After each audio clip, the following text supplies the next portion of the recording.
We've got Logan. Michael, what are your thoughts on Father Ed Meeks's homily?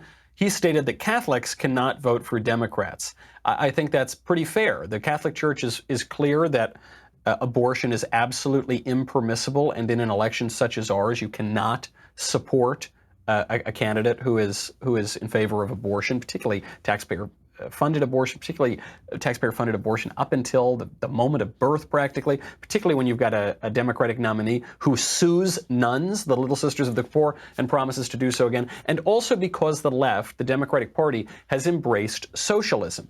The freshest face of the Democratic Party, AOC, is an avowed socialist. Many others are as well. And the chairman of the Democratic Party has said that AOC is the future of the party. So that is as big an embrace of socialism just about as you can get.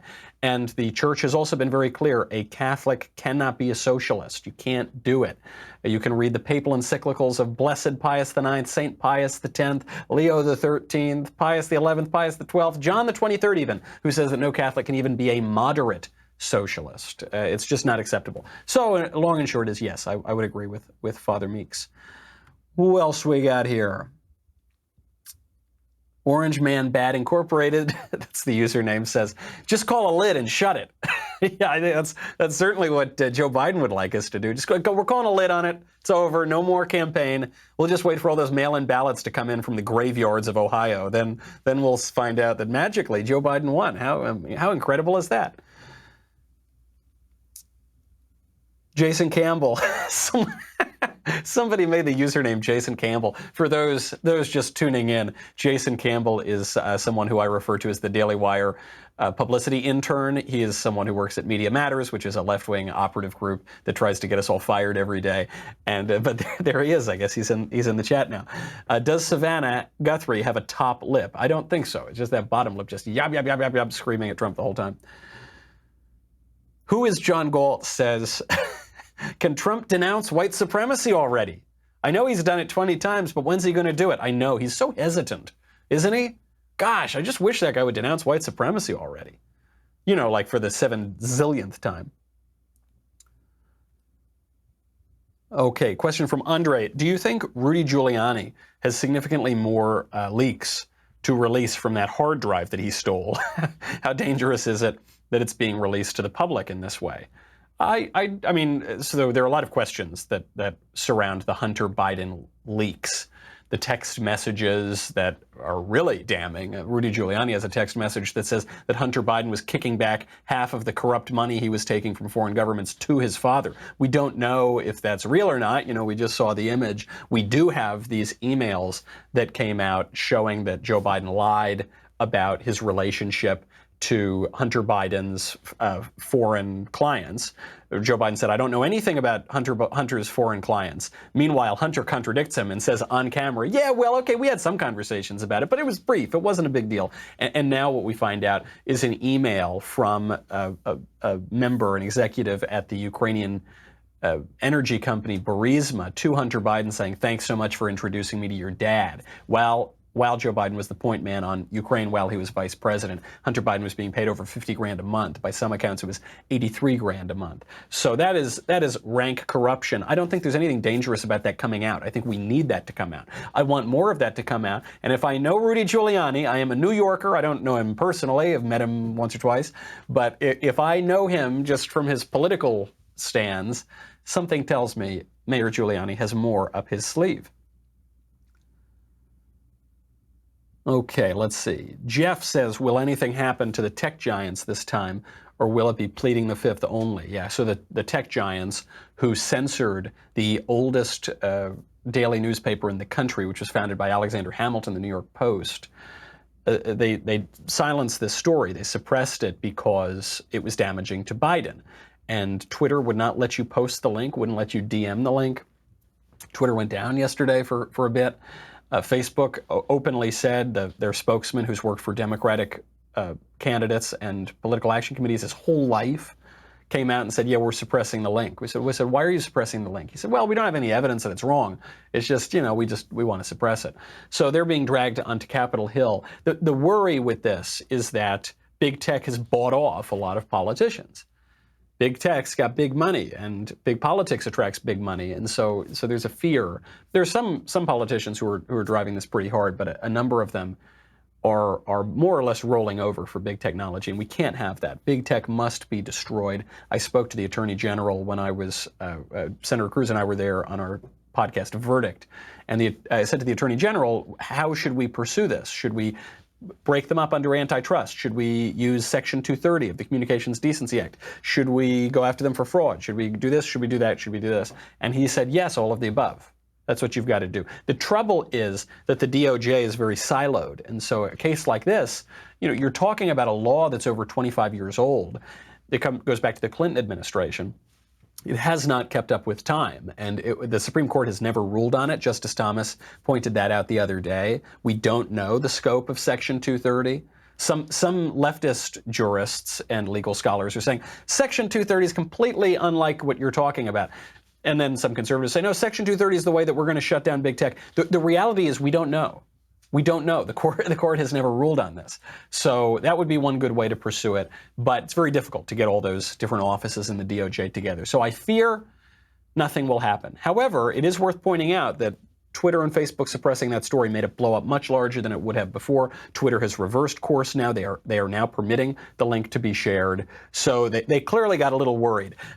Jack Dorsey, who runs Twitter, came out and he apologized. It was a non-apology apology. He said, our response wasn't great. Our communication wasn't great, but he didn't really get to the underlying issue. The Twitter support, Twitter safety totally contradicted themselves on why they were suppressing people, silencing the press secretary to the President of the United States. In any case, there is no conservative argument for permitting these oligarchs to continue controlling the flow of information in the public square. There is no argument whatsoever. We got to stop that. That is a more critical issue than dealing with China or Iran or trade or anything else. It is an issue that fundamentally threatens our constitutional system. We have got, who do we have? We've got Kelly Balin, MD, who says, you got some great hair, bro. Thanks, Kelly. I appreciate that. That's very kind of you. Now, finally, we're talking about the important issues. We don't need to be talking about big tech and Biden and Trump and the election, blah, blah, blah. Let's talk about what really matters, like my hair. Henry says, how much would we have to pay Klavan to get a fifth day? Right now Drew does 4 days of shows a week. It would be great if he did a fifth day, but it would be very tough. It's hard to infringe on Drew's time. Drew, all he wants to do is lock himself in a little shed outside of his house and write books all day. And I have to tell you something. I am an author. I'm a best-selling author. I wrote a book called Reasons to Vote for Democrats, A Comprehensive Guide, which President Trump called a great book for your reading enjoyment. It's available on Amazon now. By the way, during this book came out 3 years ago. During the entire election season, this thing has been in like the top 700 or so on all of Amazon. It just still, we haven't even publicized the thing. It's still going up. It's a blank book. And so hit number one, and President Trump got a laugh out of it. One thing I'm learning now, because I'm writing a book with words in it, it's very time consuming. It's very difficult to write books with words. So I think the idea that Drew is going to stop writing so that he can do another day of shows, that's probably not going to happen. Christine asks, why can't President Trump demand to pick a moderator?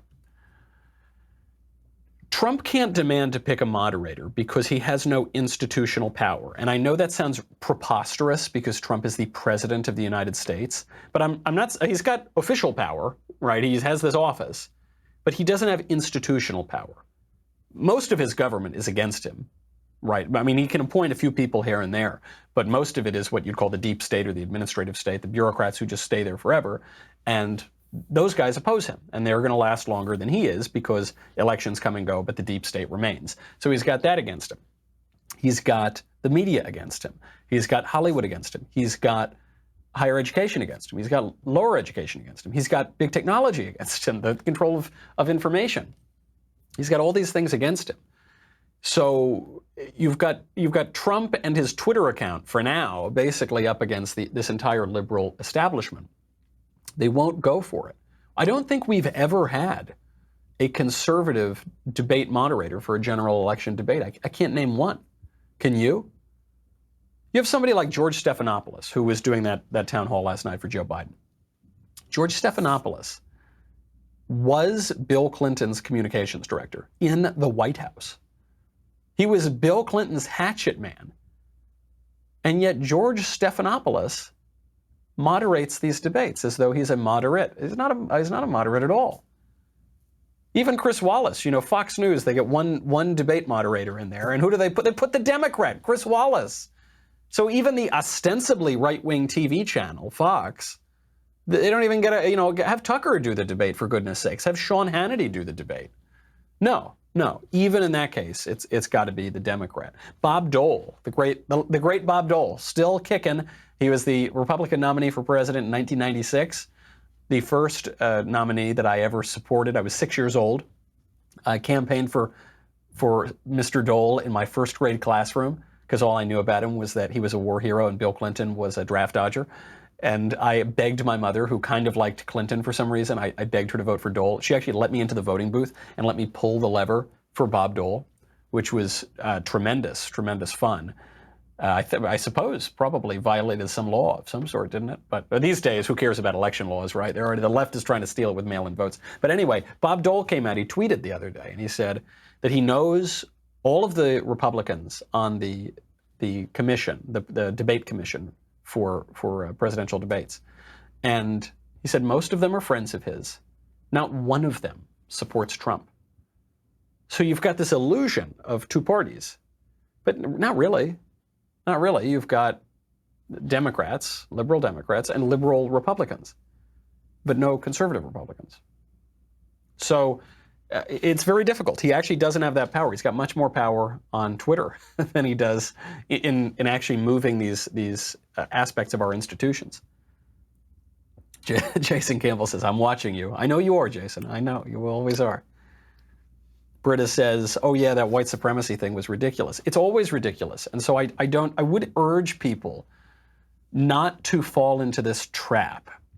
Here's what happens. The left says, are you a racist? And then conservatives, because we're not racists, we're not bigots, we don't, we think it's so outrageous, that we say, no, I'm not a racist. No, I condemn racism. I'm like the least racist guy in the whole wide world. Please, no, please, be nice to me. The problem is when you accept that question, you're accepting the premise that it is reasonable to suspect you of being a racist or a sexist or whatever. It's usually race, though, is the issue they try to hit us on. I think we should reject that premise. I don't think we should answer that question. I don't think it helps us. I don't think that we owe the viciously bigoted left any answer on matters of race or sex or anything else for that matter. I don't think we owe them a single answer. In effect, what it becomes is answering the question of, Mr. President, do you still beat your wife? What? Do I what? Do you, Mr. President, just answer, it's a simple question. Why won't you say if you're going to stop beating your wife? Well, because I'm not Mr. President, it's a simple answer. Will you stop beating your wife? There's no way to answer that question, of course.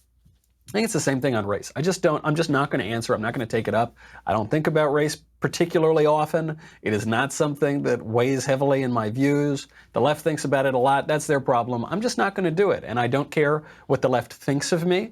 I don't care. In fact, when I raise their ire, I consider that a badge of honor, and I think we all should. There's this type of Republican, type of conservative, who I describe them as conservative, but not that kind of conservatives. This is what they always say. You see a lot of them on college campuses because there's so much pressure there. They'll say, yes, no, I'm a conservative, but I'm for open borders and I'm for redefining marriage and I'm for I think abortion's fine and I'm not like one of those guys. I hate Donald Trump and I really like Mitt Romney's really good. I like him but I really hate any Republican that's ever won an election. I hate all of those, but I love the ones that have lost elections. I think those are good, and I like John Kasich. I mean, don't you think he'd be great? I'm a conservative, but not that kind of conservative. And it's so pathetic. It's so sad. Because you're like, no, I don't, buddy, be what you say you are. Have courage. Courage is a prerequisite of the virtues. People do this now. They did it during Bush, and they said, okay, well, you can be a Republican, Michael, but you can't support Bush. Like Bush I don't support him because he's too liberal. That's why I don't support Bush. What are you talking about, Bush? So they did it during Bush, and now they do it during Trump. They say, you can be a Republican. I have friends who are Republicans. but you can't support Trump. No, I do support Trump. And in fact, I support Trump more than I support the idea of the Republican Party. You know why? Because Trump is in reality. Trump is winning and doing things in reality. And I get it that Trump makes big mistakes. I've been critical of those mistakes.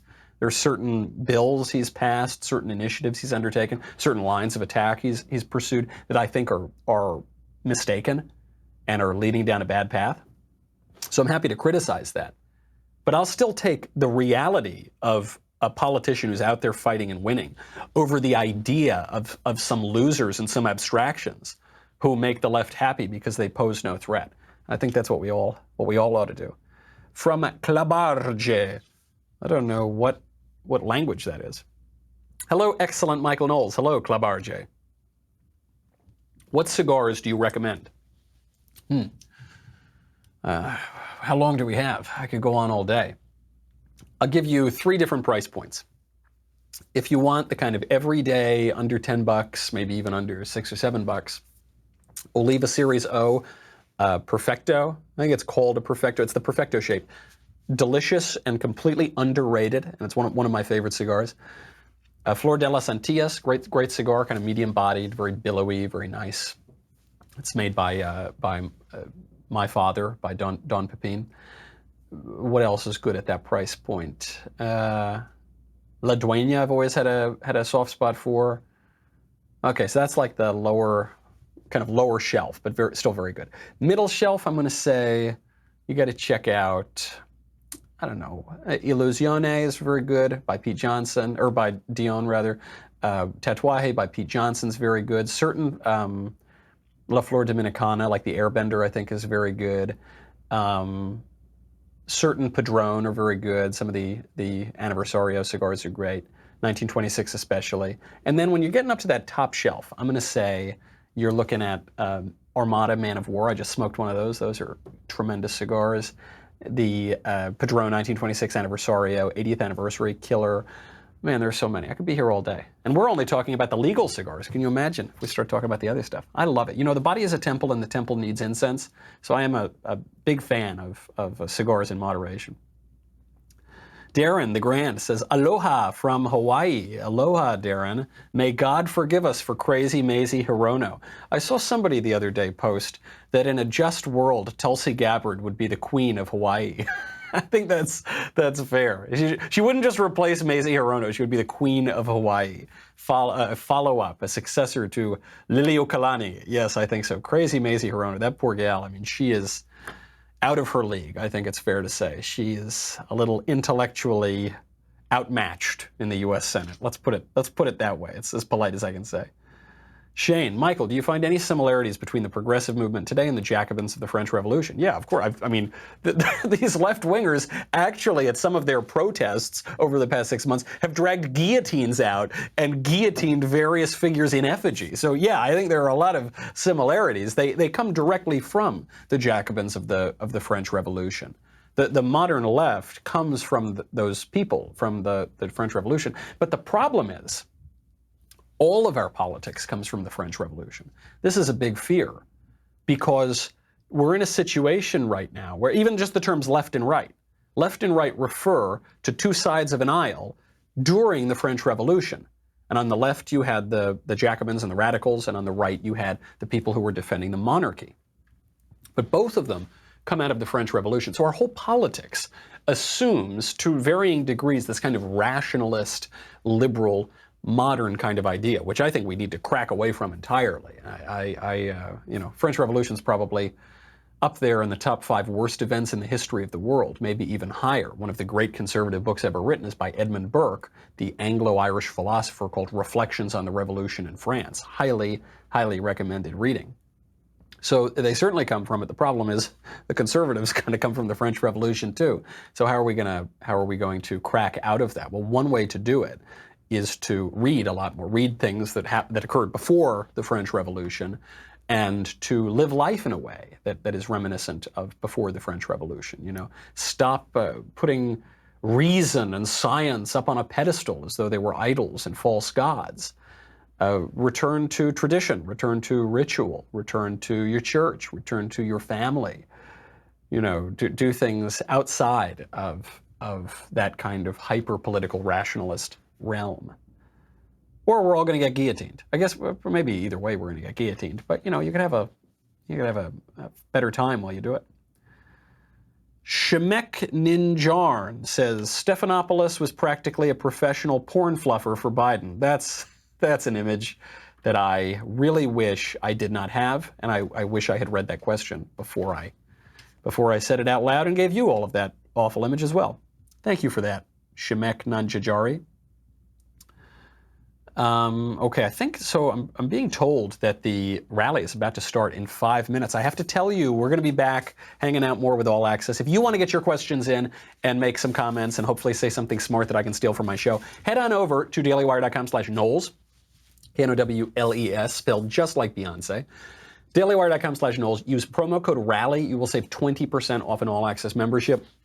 This is our elite tier. You will get wonderful leftist ears tumblers, which are very, very important these days and all days. Make sure you do that. It's not too late. You can do that before the rally ends, and you get your questions in, and we will all have a good time hanging out after the rally. Let's see if we can fit in a few more questions before we get into the rally here. RF says, oh no, lol, that last question. Yeah, that was really awful. That was pretty bad. Tyler says, finally, my favorite host is back. Thank you, Tyler. Appreciate that. You've now, because of that comment, you've become one of my favorite All Access members. Jin Burger says, austere religious scholar Knowles, what is the best book you have read in the last 5 years? I think this was within the last 5 years, is Poetic Diction by Owen Barfield. It's one of my favorite books ever written. That one's really great. What else, man? I've read a lot of great books in the last few years, especially because I do this Prager show now. So I have to read these books constantly. I have a show at PragerU called The Book Club, and the one that's coming up this month, I think it's actually coming out next week, is my favorite work of all time, which is The Divine Comedy by Dante. It's like the greatest thing not only ever written, but ever composed as a matter of art by man. So highly recommend checking that one out. But even just on that show, recently we've read Middlemarch. That was tremendous. What else? Pride and Prejudice, which I read in high school and didn't love. And I loved it the second time I read it. Oh, what else was a book I couldn't put down? I've read some books by Father George Rutler. Couldn't put those down. Oh, I loved Chris Caldwell's Age of Entitlement. Just read that one. It's really, really good. Pat Dineen's Why Liberalism Failed was also very good. Too many to count, but Poetic Diction is certainly at the top of that list. Objectivist Nerd says, Michael, what race are you? I'm having trouble knowing what you believe. I know it's very confusing. You know, when I started my show at the Daily Wire, some of the viewers said, oh, here's the Daily Wire's mystery meat. Here he is. I think this was back when some of the more racially insensitive fellows were spamming all of the websites. This was during 2016 or thereabouts. And so you had these guys who would come on and just say really mean things to Ben because he's Jewish. And they'd come on and said to me, where's the mystery meat? Here's the Daily Wire's diversity hire. And I said, you know, I think technically I'm a white guy, but I'm Sicilian. And so it's very confusing. Half of my family came over, you know, from Sicily and Calabria, basically on a sardine boat, and then the other half came over on the Mayflower. The English side came on the Mayflower, and then we had Irish ancestors come later on. And yeah, so I don't know what that makes me. Where do I fall on the intersectional hierarchy? Obviously, coming on the Mayflower means that I'm basically the devil. But then, because I'm Sicilian, I don't know. You know, the largest lynching in American history, the largest mass lynching ever, was of Italian people. That was in 1891 in New Orleans. So I don't know. Does that even out? Now am I somewhere in the middle? Does that make me like Guatemalan or something? I don't know. I don't know.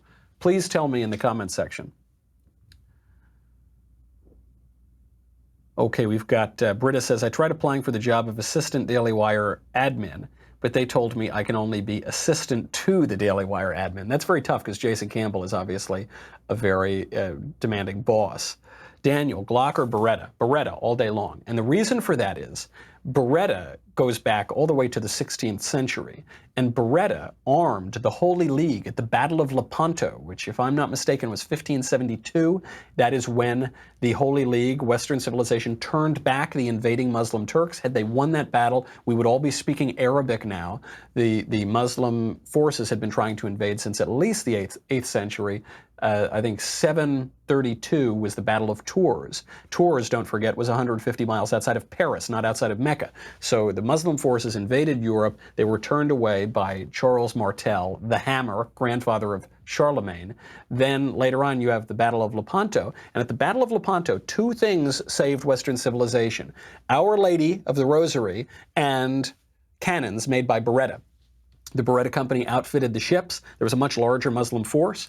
And all the Christians back home prayed the rosary and prayed for the intercession of the Blessed Virgin. And we won the battle, shockingly, against all odds.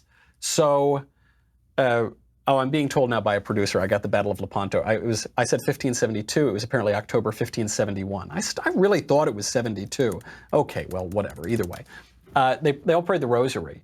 And, darn, I can't believe it was 1571. That drives me crazy. Well, now you can't trust anything I'm saying. No, during this battle, though, they prayed the rosary, and this instituted the feast day of Our Lady of Victory, Our Lady of the Rosary, and it gave us all a wonderful admiration for Beretta guns. So they're a little expensive, but as soon as I save up enough money, as soon as enough people join All Access, then I can go out and get a Beretta. MKTY says, are you in Nashville? I'm not in Nashville yet. I will be there very shortly, though. We are packing up and finishing up some logistics at the new studio in Nashville, and we're trying to figure out how to move in, but we'll be there within the month, certainly.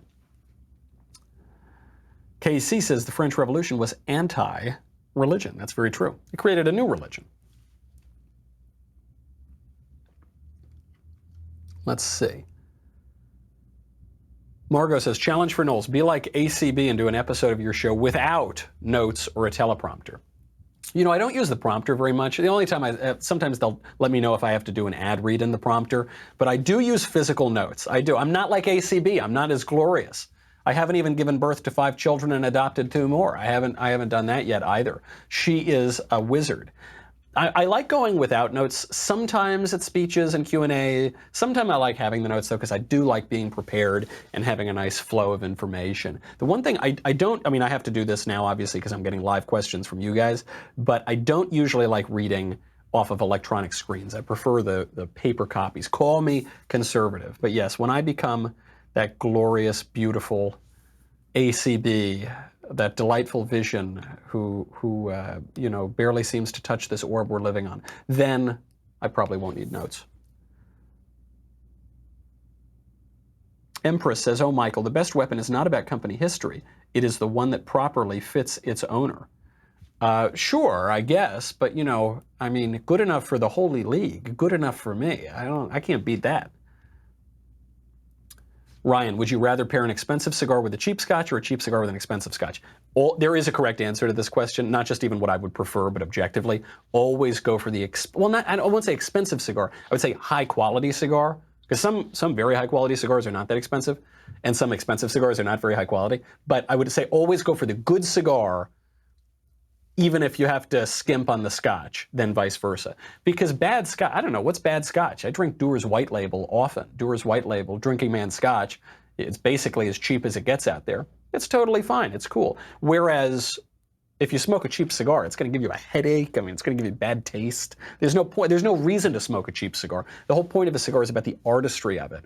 And, that bad, ugly, tarry artistry, it's just no good. In fact, I rarely drink expensive Scotch. Usually, most expensive I'll get is Johnny Black, just because it's kind of good go-to, pairs well with a cigar. Always, always go for the cigar.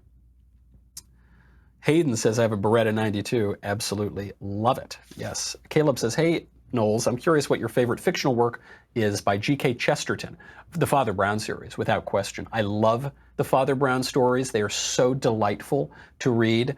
They're short, it's like Sherlock Holmes or something. It's just a detective story. You can read them very quickly, read as many as you want. There was a wonderful series that was produced by the BBC on Father Brown very recently. I think it might still be on the air. it gets a little wonky in the, say, third or fourth season, but it's good. I mean, it's a wonderful series set in the English countryside. So I love that. I don't read a lot of fiction very often. I haven't read any fiction by C.S. Lewis, and I haven't read much fiction by Chesterton. But I do love Father Brown. Everyone's talking about how much they love not only Beretta, but also Our Lady of the Rosary and Our Lady of Victory. Yeah, great things to love. Okay. Joshua says, unfortunately, your philosophical lineage is not as Mayflower-based. I know, you know, my radical Puritan ancestors are probably rolling over in their grave because I'm a mackerel-snapping, rosary-praying papist Catholic. But, you know, that's the way it goes. I once spoke to a priest of mine who's a former Protestant priest, an Anglican priest who converted and became a Catholic priest.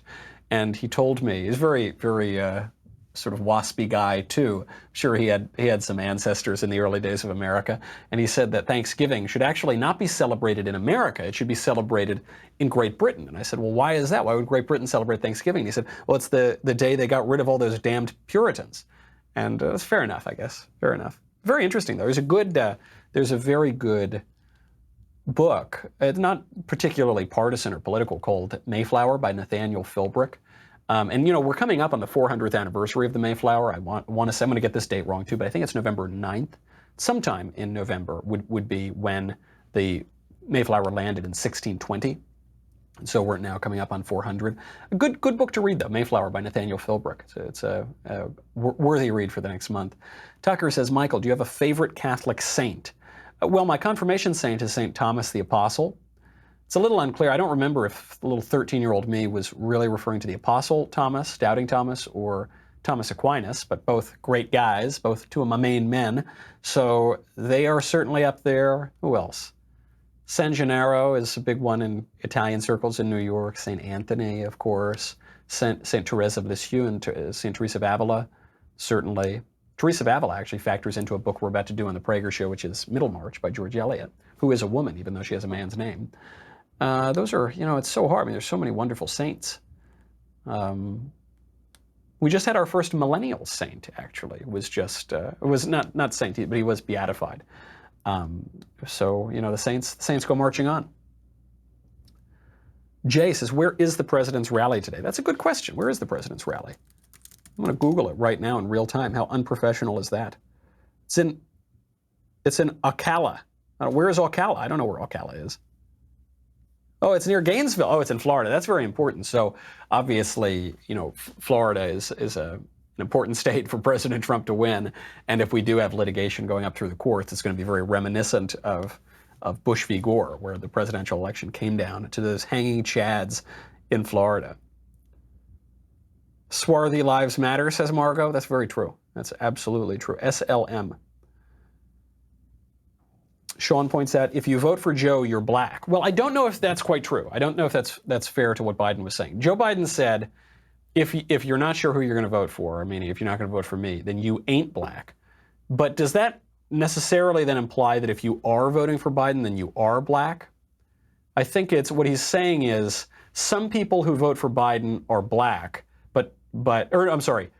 yes, some people who vote for Biden are black, but all black people are voting for Biden. It's sort of like how some rectangles are squares, but all squares are rectangles. I think that's what Joe was saying. Very complicated math to understand the political quality of race. LaCoya says Knowles is our host of color. I am. I'm at least our host of shade. You know, I've got some kind of shading, some hue. I don't know if it quite qualifies as color. Okay, Nathan says, evangelicals place emphasis on the gospel, not the books, and many teach the Catholics, not the books? What do you mean? What is the gospel, not the books? Just the good news in general? Okay. Many teach that Catholics are not saved because they teach a false gospel of works. What is the gospel in the Catholic Church? Well, let's not forget the Catholic Church compiled the gospel. You know, there was, I always get a little amused when people say that, you know, their religion goes just all the way back to the Bible. And I say, well, you know, Our church goes back before the Bible, and our church then made the Bible. I don't know what you mean. I mean, the gospel is the good news that Christ is incarnate and died on the cross for our sins and saved mankind and is resurrected. That's the gospel.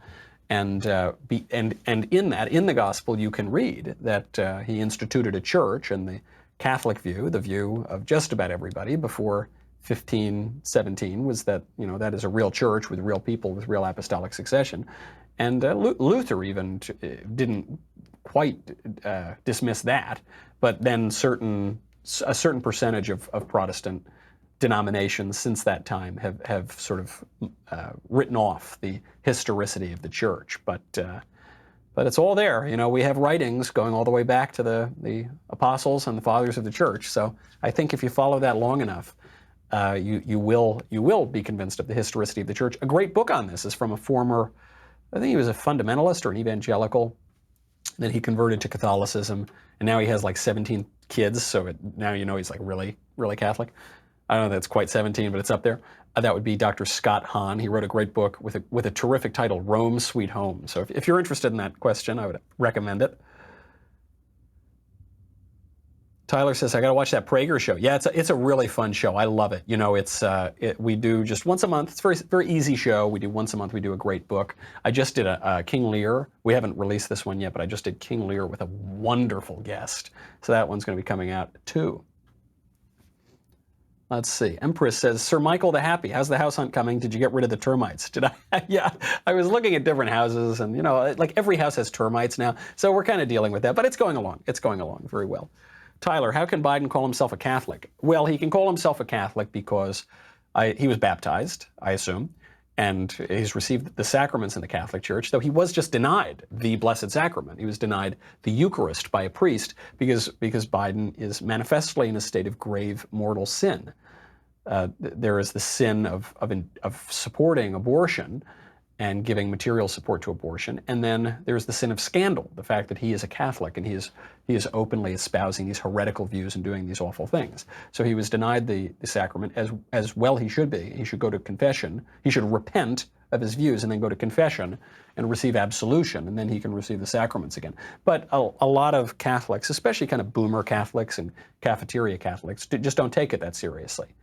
They think of Catholic in the way that Reformed Jews think of Judaism, which is this doesn't actually mean anything. It doesn't require anything of me. It doesn't really have to infringe on my liberal view of the world. But of course, Joe Biden's real religion is liberalism, and so liberalism is a jealous God, and when there's a conflict between liberalism and Catholicism, he is going to go for liberalism. What do we have? Mike says, what Joe was saying was just dumb and racist. True. He was clearly insulting the black culture by discounting your race based on the fact that you don't vote for him. Yeah, what he's referring to, though, I mean, he isn't even aware of this, but the place that idea comes from goes all the way back to Karl Marx, and and Marx and Engels actually coins this phrase, which is false consciousness, and this is then expounded on by the Marxists who worked in the culture, so people like Antonio Gramsci, who was the founder of the Italian Communist Party, people like Herbert Marcuse at the Frankfurt School, who then Father Marcuse, good grief, it's like the opposite of a priest. He's a priest of liberalism. Herbert Marcuse, though, became the father of the New Left in the 60s, and this was taken up recently. So this idea of false consciousness is that the working class, the proletariat, are just not aware of their solidarity, their identity as members of the working class, so they actually work to undermine their own interests. This is applied to race, and this is applied to sex. The feminists of the 1960s used this a lot with regard to sex. They had consciousness-raising groups. There was one woman who actually, she was described in a famous essay called "The Personal is the Political," or "The Political is Personal," and it's that feminist slogan that means that we basically, all our personal troubles are political troubles and vice versa. And she said, I was in this group, I was in this consciousness-raising group, and I just didn't realize how oppressed I was. I thought I was a perfectly happy woman, but it turns out, no, I'm very, very oppressed, as are we all. We're super duper oppressed. So then I realized how miserable I am, and isn't that so much better? You say, well, if you were happy, why don't you just Why don't you stay happy? That's what Biden's saying. He's saying, you might be black like you have black skin, but you're not really black. You have a false consciousness. Nicole Hannah Jones, that awful woman at the New York Times who wrote that anti-historical trash, the 1619 Project. Hannah Jones came out and defended Biden. And she said, listen, there's a difference between your color, skin, being black as a matter of physical blackness and political blackness. And she was saying the same thing. People who are black conservatives say have a false consciousness.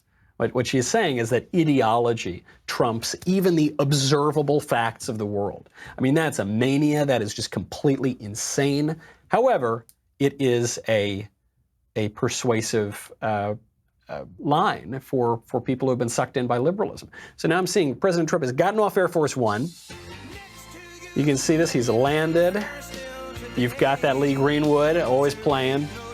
He always milks this song. He always walks. It's the whole length of it. A lot of MAGA hats out there. He's walking up to the stage now. But he's going to keep milking it. Don't forget to stick around after the rally, guys. DailyWire.com/Knowles. Use promo code RALLY. You will save 20% off all access. We're going to be taking more questions then. We'll be chatting about how President Trump did. You got the USA chants, Trump clapping, and away we go. Thank you very much. Unbelievable. Can you believe how many people look behind the fake news? Can you believe how many people are back there? I wish they'd turn their cameras. You want to turn the cameras around, show? That is a lot of people here today. They never report that. They won't report it. There are thousands of people behind these people. Why do you give them the good location for? Got to talk to our people about that. Why are we giving the media the good location? Anyway, thank you very much, and thank you to Florida. We love Florida. And it's great to be back in this magnificent state. I live here too, you know that, right? With thousands of loyal, hardworking, great American patriots. So, 18 days, can you believe it? 18. Think of that, 18. Like around 4 years ago, I'll never forget, January 20th, I stood up in the great White House. First night, First Lady. I stood right next to the Lincoln bedroom and I said, can you believe this? And now 4 years goes by. It goes by so quickly, doesn't it? But no administration has done in 3.5 years, no administration has done even close to what this administration has done. None.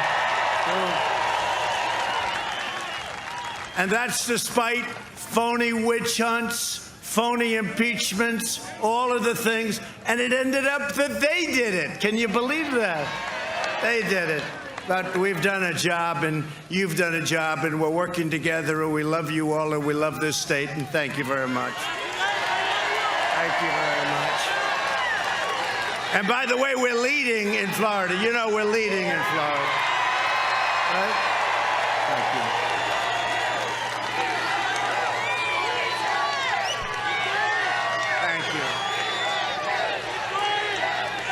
Thank you. No, we're leading in the state of Florida. How would it be if we didn't have the Russia witch hunt and all this nonsense that they threw at us for almost 4 years with the spying and all the things? How would it be? They wouldn't even have an election. We'd just say, okay, we'll take it for another 4 years, right? But now we're doing great, and 18 days from now, we're going to win the state of Florida. We're going to win 4 more years in the White House.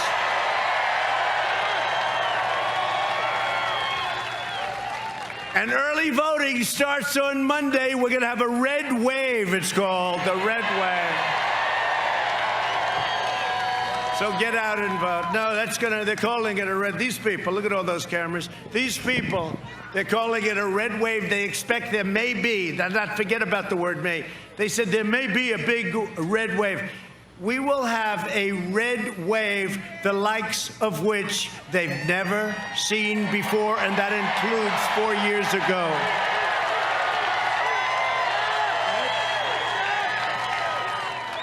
Joe Biden he's a disaster, let's face it. But did you see last night? Did you see the easy questions?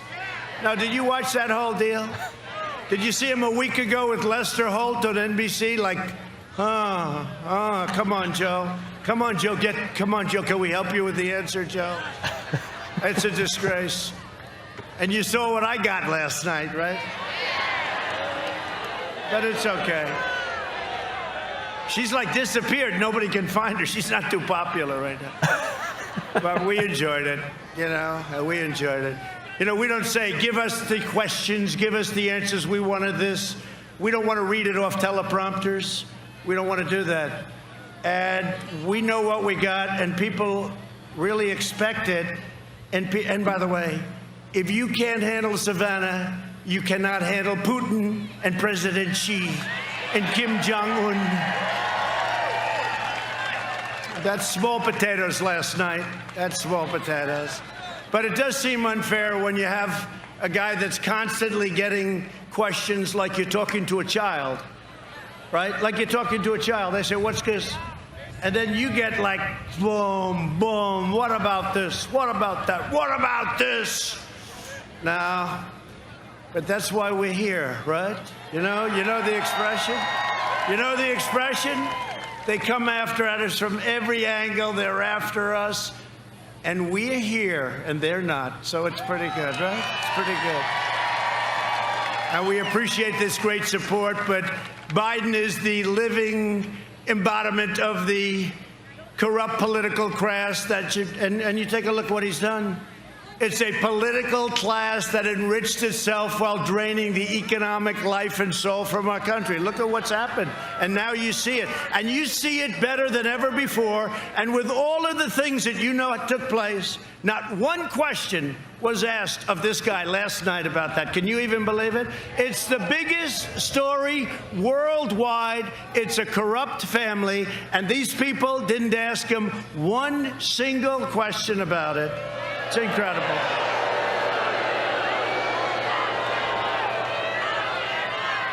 No, it's true. Yeah, lock it. It's true.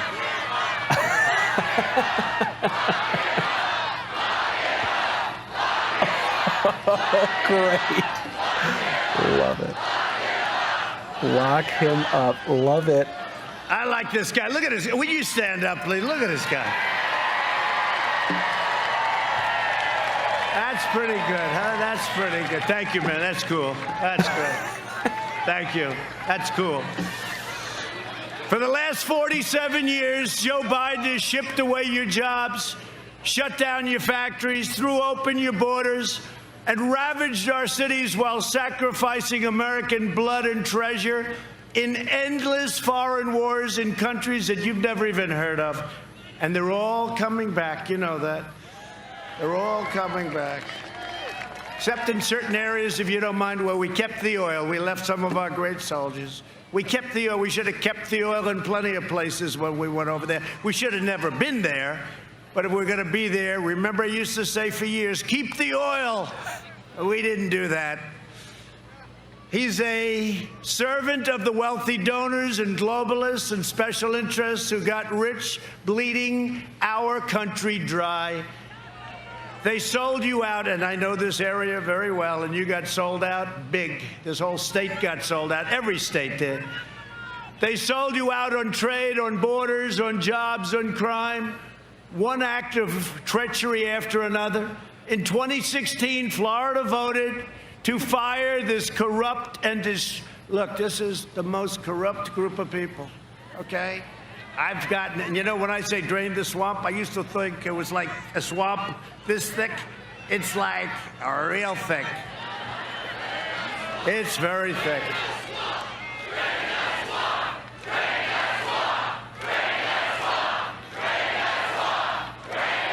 So Florida voted to fire the corrupt and decrepit political establishment, and you elected an outsider as president, and we finally put America first. About time. It's only been about 30 years. This week we learned from newly released emails that Joe Biden has been blatantly lying about his involvement in his son's corrupt business dealings. The highest level. Yesterday, a news story showed that Hunter made a deal with a wealthy Chinese business magnate for $10 million a year for introductions alone. He just wanted $10 million, introductions. He's going to introduce. This is a guy that got thrown out of the military, had no job. As soon as his father became vice president, he became a vacuum cleaner for the family. Okay? Hunter also referred to another more lasting and lucrative arrangement, as he called it, with the same Chinese businessman that would be so much more interesting to me and my family, his father, okay? His father. These deals were made after Biden spent his entire career letting China steal our jobs and raid our factories. And let me tell you something, if he ever won, China will own the United States, okay? They will own it. What's happening to China now, nobody's ever seen that. Nobody ever thought it was possible. We've done so much better than them until they sent us the plague. And now we're coming back from the plague. We could have lost 2.2 million people and more. And we lost much. We lost over 200,000 people. We shouldn't have lost a person. What they did to us, we will never forget. Just remember that. We will never forget. But this is all a matter of national security. The Bidens got rich while America got robbed. And you know, I say it, and I sort of said it very timidly initially, and now you see this, they got the guy's laptop, they've got thousands of things. I mean, they're going through it. And I give great credit to the New York Post, for what they did. The New York Post. I don't know how many of you read the New York Post, but it's the oldest paper in the United States. I think it's like the 5th largest paper. It really is. You know, you talk about mainstream media. They went out and they did what these people should have been doing. These people do nothing. But I said it very timidly, and now I say it. Joe Biden is a corrupt politician, and he has been for a long time. And the Biden family is a criminal enterprise, and you know it, and so do I. In fact, they sort of make crooked Hillary Clinton look like amateur hour. You think about it. Yet all of this is being covered up by the media and big tech. You saw that?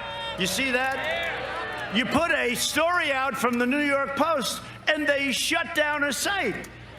How about Kayleigh? Her site got shut down because she put out a story from the New York Post. This is what's going on. So they talk about freedom of speech and freedom of the press. There's no freedom of the press. But watch what we do. But the biggest thing we can do, November 3rd. That's the biggest thing we can do. Because I'm not just running against Biden. We're not just running against Joe Biden. We're running against the left-wing media, and we're running against big tech. And they all said, and I've heard this, and I kept hearing about the power of big tech, the power, and they were against us, as you know, 4 years ago. But I won. I said, how can they be powerful? I won. I never did this before, and I won. How the hell are they powerful? But now they've gone totally crazy. They've done things now that they wouldn't even do, and they got caught. And there's great anger in Congress, in the Senate. There's great anger because what they're doing is really bad. You know, we gave them Section 230. It's protection. It protects them from everything. It shields them. So once you do that, the government is giving them something that no other industry has. So they no longer can say, oh, freedom of speech. That's not freedom of speech. They've been given protection, and they've abused that protection. And a lot of people are looking now at big, bad tech. But I did say it. I said, so they're so powerful, how did we win? Well, we won for a lot of reasons. By the way, was that the greatest evening? Was that the greatest? But we're going to have an even bigger evening and an even better evening on November 3rd. Despite the fact that they're trying to get forever to count the ballots, you know, the ballots, right? The fake ballots. They're doing everything in their power to protect their chosen candidate, Sleepy Joe, and he is a sleepy guy. I watched last night. Did anybody watch last night? You watched both of them, right? Yeah, but I just want to see, like, how's he doing? Not well. And remember this, they have nothing but this, and he's just a vehicle. Let's not kid ourselves. Joe is shot, okay? He's shot. He is a vehicle, and he's got his vice president, who is further left than Crazy Bernie, okay? Kamala. Nobody treated Joe Biden worse than Kamala during the debates, right? Now, she got beat up by other people. She got beat up badly. So badly that her polls dropped, and she went out very angry. And then he picked her. I said, this could be a very good thing. And then Mike Pence did a great job the other night, didn't he? Right? Did a great job. Hey, man.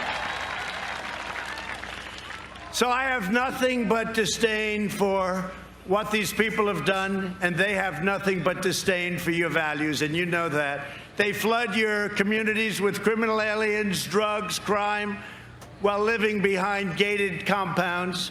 They oppose school choice while sending their families to the best private schools. They demonize the police while hiring private security. By the way, take a look at the way Joe Biden lives. You know, he's been in Congress, I guess, for almost 50 years. I say 47, but the 47 is getting a little old now, right? Almost 50 years, and he's got houses, and he lives beautifully. You know, it's okay if you work and you get at it beautiful, but this guy's been a politician. A little strange, isn't it, huh? A little strange. They say he lives very well. They attack the Second Amendment while employing armed guards. They come against you with the guns. They want to take your guns away. You know, if I'm not here, I'm the only thing standing between you and your Second Amendment. That I can tell you. They support crippling lockdowns while their jobs remain totally exempt from being locked down. How about your governor in Michigan? She has that place locked down. We just won the court case, though. No, the courts just ruled it unconstitutional what she's doing. The only one that was allowed to enjoy himself happened to be her husband, right? He was going to go boating and have a good time while everyone else was locked down. Somebody caught him. Who the hell caught him? That was a great thing, right? You know? And then we caught some people doing whatever. We'll find out what that was all about. And then she said, it was my fault. It was my people that caught them. It was Trump's fault. It's always Trump's fault. Can it ever be like Rick Gates' fault? I mean, it's always Trump's fault, Rick. By the way, how did the governor do? Did he get up and make a great speech? Good governor. Good guy, too, right over here. A lot of good people here. It's time we send a message to these shameless, wealthy, liberal hypocrites in Washington, D.C. and Silicon Valley. Do you see that Silicon Valley and these guys are 99% behind the Democrats, okay? What's that all about? What's that all about? They're 99, not even 90. I'd like to say 90, right? 99. Well, one of the reasons I don't call them, and I don't need their money, and I don't want their money, you know, that helps. It really helps. Let me tell you, if I call them, say, do me a favor, send money, every one of them would send money. I don't like making those calls. Because when you make those calls, it's hard to say no. Just on a human basis, it's very hard to say no. They call and they ask for a little thing like how to make an extra $5 billion. I don't make those calls. You know, you read where they have a lot of money flowing in. That's because everyone's calling everybody. We're going to win, and when we win, this is this, and this is... That's why they raise money. I could raise much more money. President, every call I make, every single guy, even if they hated me, they'd all contribute. But, Rick, you understand it. I don't want to make those calls. I don't want to make those calls, right? Huh? Yeah, I know. Where is Rick? He's here. Where is Rick? Where is Rick? Oh, you're there. Good. So I just want to thank everybody, and we do have some special people. Matt, stand up. Come here. I want to just tell something. This guy, Matt Gaetz. So Matt's been another one of our stars. We're going to introduce some of our congressmen and women later, but he's done some special job. How are we doing in Florida, Matt? Huh? Good? So, you know, the polls came out today, and they're very good. They don't report them. They don't report them. They do report them if they were bad, but we're not going to have any bad. We're going to have a big day. Make sure you work very hard, Matt, and I'll see you in a second. On Election Day, you can send a message that the fake news media and the big tech censors, because that's what they are, the big censors, and we're going to send them back. We're going to clean out the Washington swamp. I never knew it was this deep, but we're cleaning out the Washington swamp. We're going to show them the American people are in charge by delivering Joe Biden, Sleepy Joe, a thundering defeat like they haven't seen before. Like they haven't seen before. If I don't sound like a typical Washington politician, it's because I'm not a politician, sorry. And if I don't always play by the rules of the Washington establishment, it's because I was elected to fight for you harder than anyone has ever fought before. Harder than anyone. Achilles, Hector, This is the most important Hannibal? election in the history of our country. Right. And, you know, I used to say it all the time. I'd say, well, this is important, but the last. And I'm sort of like debating which is more important. Which is more important? Rick Grinnell, tell me which is more important, Rick? Rick Grinnell, by the way, has done a great job. You know who he is? You know him? What a great job he's done. He's coming with us, I'll tell you that. But nobody's done the job that we've done. Nobody's done the job that we've done, and we've done it with all that opposition. Biden has made a corrupt bargain exchange for his party's nomination, and he shouldn't have the nomination. I said this before. Pocahontas, Elizabeth Warren, should have gracefully, she was defeated. She shouldn't have stayed Super Tuesday. If she didn't stay if she would have left, she didn't even have to endorse anybody. If she would have left, Crazy Bernie, 100% would have gotten, because he would have gotten most of her votes. He only needed a few. It was really amazing. And he would have had, this guy is the greatest loser of all time. There's no better loser. He's so nice about it. It happened to him twice now, right? So she stayed, Biden got it, so we have a little bigger base, but he's got a base with zero enthusiasm, zero. The only enthusiasm they have is to beat us. And you know what? That's called negative enthusiasm. Typically, it never wins. We'll find out. It better not win, okay? It better not win, Matt. Biden has handed control to the socialists, Marxists, and far-left lunatics. If he wins, the radical left will be running this country, and they're addicted to power, and God help us if they ever get it, because we will never have the same country again. We never will. We never will. You know, I used to talk about Venezuela. Boy, that is an amazing amount of people back there. That's an amazing amount of people. Turn the camera. Can you show the group of people? That is unbelievable. That goes back a long way. That's unbelievable. Thank you. That's fantastic. That's fantastic. Thank you very much. I wish we had the cameras pushed back further. I wish the cameras were in the back. Thank you. Thank you very much.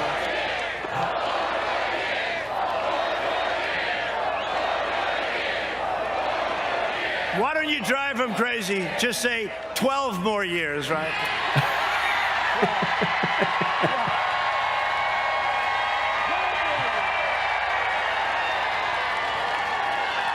They want to punish the middle class, expand every last trace of traditional values, and replace the American dream with the socialist nightmare. That's what it's going to be.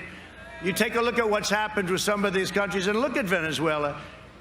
18 years ago, 17 years ago, it was one of the richest countries, incredible, tremendous wealth, tremendous natural resources. Now they don't have water, they don't have food, they don't have medicine. We get them whatever we can, but we're working hard. Watch what happens with Venezuela. Watch what happens with Cuba.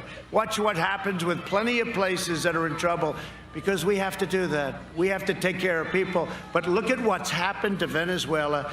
And don't kid yourself. I used to say, well, that could never happen. When you look at the ideology that we're talking about now, it's the exact same ideology. It's the exact same ideology. But it's never going to happen to us, because we're going to have a big, big victory over the next 18 days. They want to turn America into a communist country or a socialist country. You know, it didn't used to be I'd use the word communist, but now we talk about our country will never be a socialist nation. And now we have to say a socialist or a communist nation, because that's the next step. We're not going to let it happen and ruin the lives of Hispanic Americans and all Americans. We're not letting it happen. We're going to have a big victory. And that'll be the end of it. Because you know what? One more defeat and they're going to accept it. You know, I talk about unity. Somebody asked me a question recently about unity. When do you think the country will come together? It was coming together. I was getting calls from politicians that nobody would have thought on the other side. And they were saying, I think it's time. I think it's time. We had the greatest employment numbers in history. We're up to 160 million people. We had the greatest numbers, Hispanic American, African American, Asian American, women. We had the greatest numbers. Young people with a diploma from high school, without a high school diploma, with a PhD from MIT. Every single group was having the best numbers. We had the greatest economic recovery. We had the greatest economy in the history of the world, and then we got hit by the plague from China. But I'll tell you, and then we saved millions of lives, and we're rebuilding at a level that nobody can even believe. But we were coming together. And I told the person, I said, the thing that's going to bring our country together is success. And it was happening. And until that artificial, horrible situation came in, it was happening. It was happening like never before. And had that not happened, you would have seen great unity. And by the way, the last administration had no unity. Look at St. Louis, look at Henderson, look at Ferguson, look at all of the different, look at Oakland, look at Baltimore, look at the things that were happening. People forget, it was a mess. It was a total mess. And then you look at H1N1, that Biden always calls N1H1. I said, no, Joe, don't do it, Joe. He always can't do it. He can't do it. Did you see last night he had to take out the piece of paper, 200 billion. It's not that big a deal to 200. Let's see. I'm not allowed to take out paper, right? Am I allowed to take out and start reading them to you? Pretty amazing, huh? Pretty amazing. He rips out that paper. You know why he does that? Because it's not working quite too well. Joe Biden and the Democrat socialists will kill your jobs, dismantle your police departments, dissolve your borders. By the way, our border now is the strongest it's ever been, 400 miles of wall. And Mexico is paying for the wall, by the way. They like to say Mexico's done. You know, we get the wall. We're up to almost 400 million. It's almost complete. It'll be complete very soon. And really, that's why we have such good numbers now, the wall. You know, they used to say, we don't want a wall, we want drones. Oh, that's great. You can watch people pour into our country. Right? But we got the wall done. And I'll tell you, and Matt and these guys, they really helped a lot. They were warriors. They helped a lot. That was not easy. That was not easy. And Ron, that's right, we forgot. Ron was a congressman. You know, he came to me, he said, sir, I'd like to run for governor. I said, well, I could, you know, understand that, but you got a long way to go.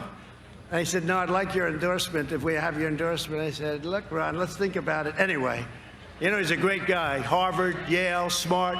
I said, all right, Ron, I'm going to endorse you. Who the hell knows what's going to happen? Boom, I pressed it. He went from 3 to 71 in one day. And then He had an impossible person to beat. You know this guy? How's he doing, by the way? How's his opponent doing? He was going to be the future of the Democrat Party, his opponent. I don't think he's doing too well, right? No, not doing too well. Watch, they'll resurrect him. The fake news will say, it's incredible what's happened. He's wonderful. Nah, if he were a Republican, they wouldn't be doing it, but that's okay. But Ron's been a great governor. It was an honor to be with him and endorse him. He's done a fantastic job. The only one better is his great first lady. I like her even better than Ron. But they'll release criminal aliens, raise your taxes, confiscate your guns 100%, destroy your suburbs. They talk about suburban women. Do they like Donald Trump? Yeah, they like Donald Trump. You know why? Because they want safety and security, right? They want safety and security.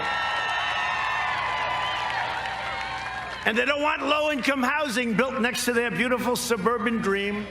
No, we got rid of it. You know, they had a regulation, all the women standing up over there, they had a regulation that would have destroyed our suburbs. It would have destroyed our American dream. And they came to me, Ben Carson, a lot of good people. They said, sir, it's very tough to terminate it, but why don't we just amend it? I said, I don't want to amend it. What does amend it mean? Make it a little bit better for us, or a little bit? I said, I don't want it amended. I want that regulation terminated. And they terminated the regulation, and nobody can believe it. And they want to drive God from the public square. To defend our Constitution from this madness, I proudly nominated Judge Amy Coney Barrett to the United States Supreme Court.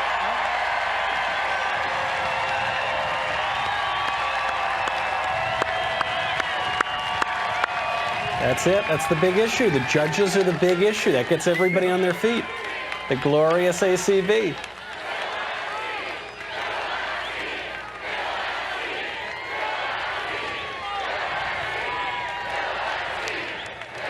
No, don't worry. We'll fill that seat. She's done fantastically well. People can't even believe it. What a breath of fresh air, right? Isn't it nice? Isn't it nice? She's fantastic. You know what got me? Her professor, one of her professors, longtime professor, very highly respected all over the legal world, had many, many, many years of students. He said, the single greatest student he's ever had was Amy. And that was pretty good. You know, that meant something to me, right? That meant something to me. It is nice. You know, you're not allowed to discriminate, but I do like smart people on the Supreme Court. Right? Now, Biden wants many people on the Supreme Court. He doesn't want to say, he said, I'll tell you after the election. What they want to do to the court will be a disaster. And by the way, you know, I put out a list of people. It's probably one of the reasons I got elected, but now we increased it by 20 great people that believe in a thing called the Constitution of the United States. But I put out a list so that when we choose, I said I will only take somebody from that list. And they're incredible scholars and great at what they do. I said, Biden has to do that. Not just about packing. Is he going to pack? Got to know, who is he going to appoint? Because, you know, the AOCs of the world, AOC +3, the AOCs of the world, Omar, I think we're going to win. You know what? I think we're going to win Minnesota because of Omar.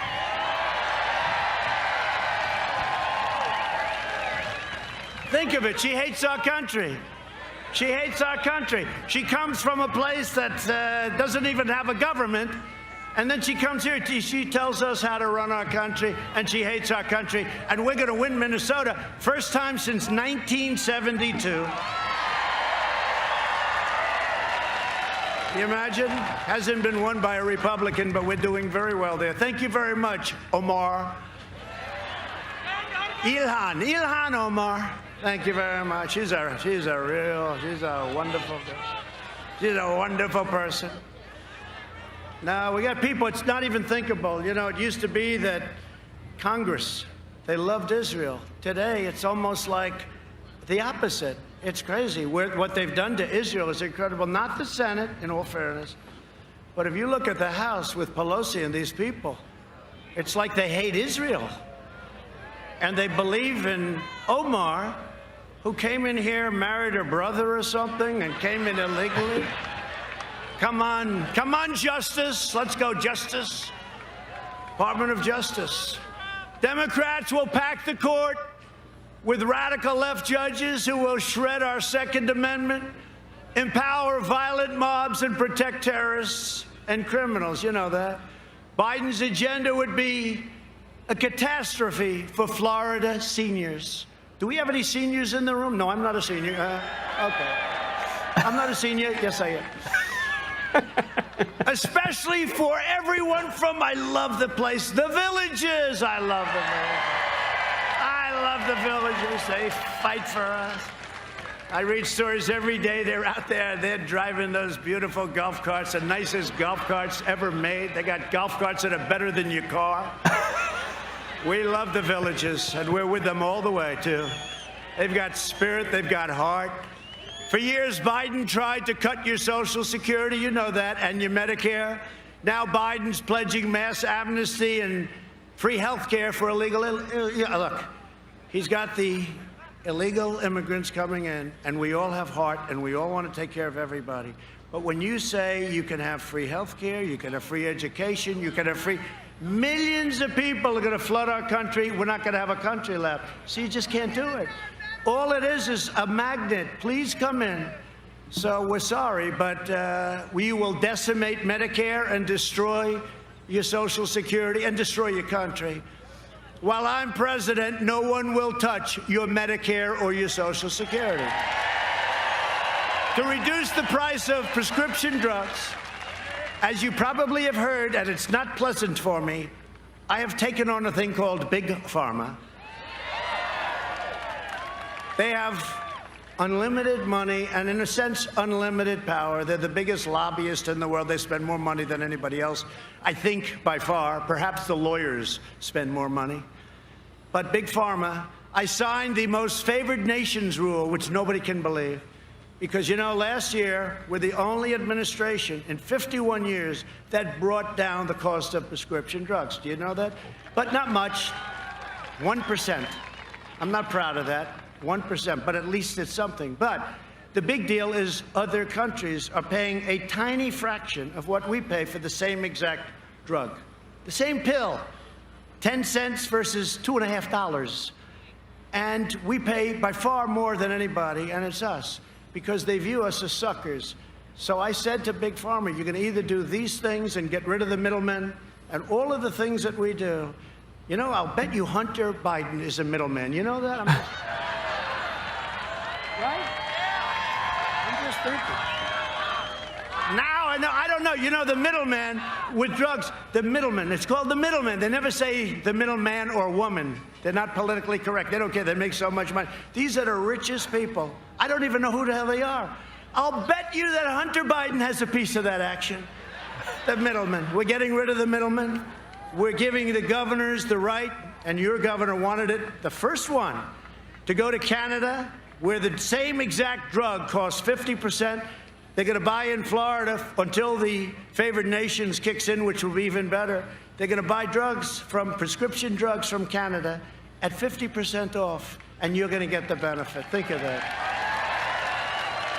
Because we have a long-time system that's corrupt, like so many other things, and hard to break, so we're breaking it by letting them go and buy. And we have various states, but Florida is going to be one of them. You're going to go, you're going to buy them for much less. But ultimately, that'll stop, because the greatest is favored nation. So you will have, and you will be paying, the lowest price. We're going to match the lowest price anywhere in the world. You're the biggest buyer, and that's what it's going to be. Plus, we capped insulin costs for Medicare plans at less than $35 a month. It was much, much higher, many times higher. My people did a great job in that. You know, insulin was driving people out of business, and people were dying because they couldn't afford it. They couldn't do it. And every senior on Medicare will soon be receiving $200 to help with the cost of your medicines. And we got that approved, too. We got a lot approved. Nobody has done what I've done for seniors, that I can tell you. We have a lot of great plans, too. Biden had 47 years to do what I did, but he's owned by the special interests, and he's owned by the drug companies. He's never going to do this stuff. He can't do it. I don't need their money. I don't want their money. I never asked for their money. Who the hell knows? Maybe they gave me something along the line.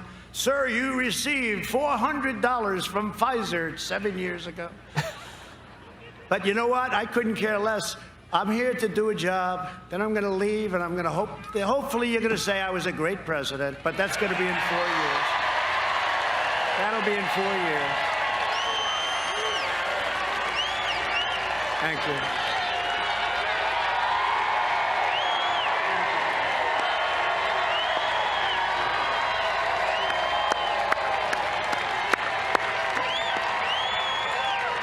Thank you very much. Under my leadership, we're delivering a safe vaccine and a rapid recovery. We're doing things with FDA. They're giving us approvals in weeks as opposed to years. It's been incredible. If you vote for me, prosperity will surge, normal life. That's all we want. We want normal life, right? Normal. We don't want anything. We want to be where we were 7 months ago. And next year will be one of the best and greatest years in the history of our country. That's what's happening economically, and that's going to lead to other things. This election is a choice between a Trump recovery and a Biden depression.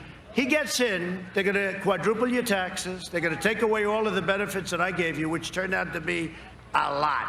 You add energy, and it's probably $7,000 or $8,000.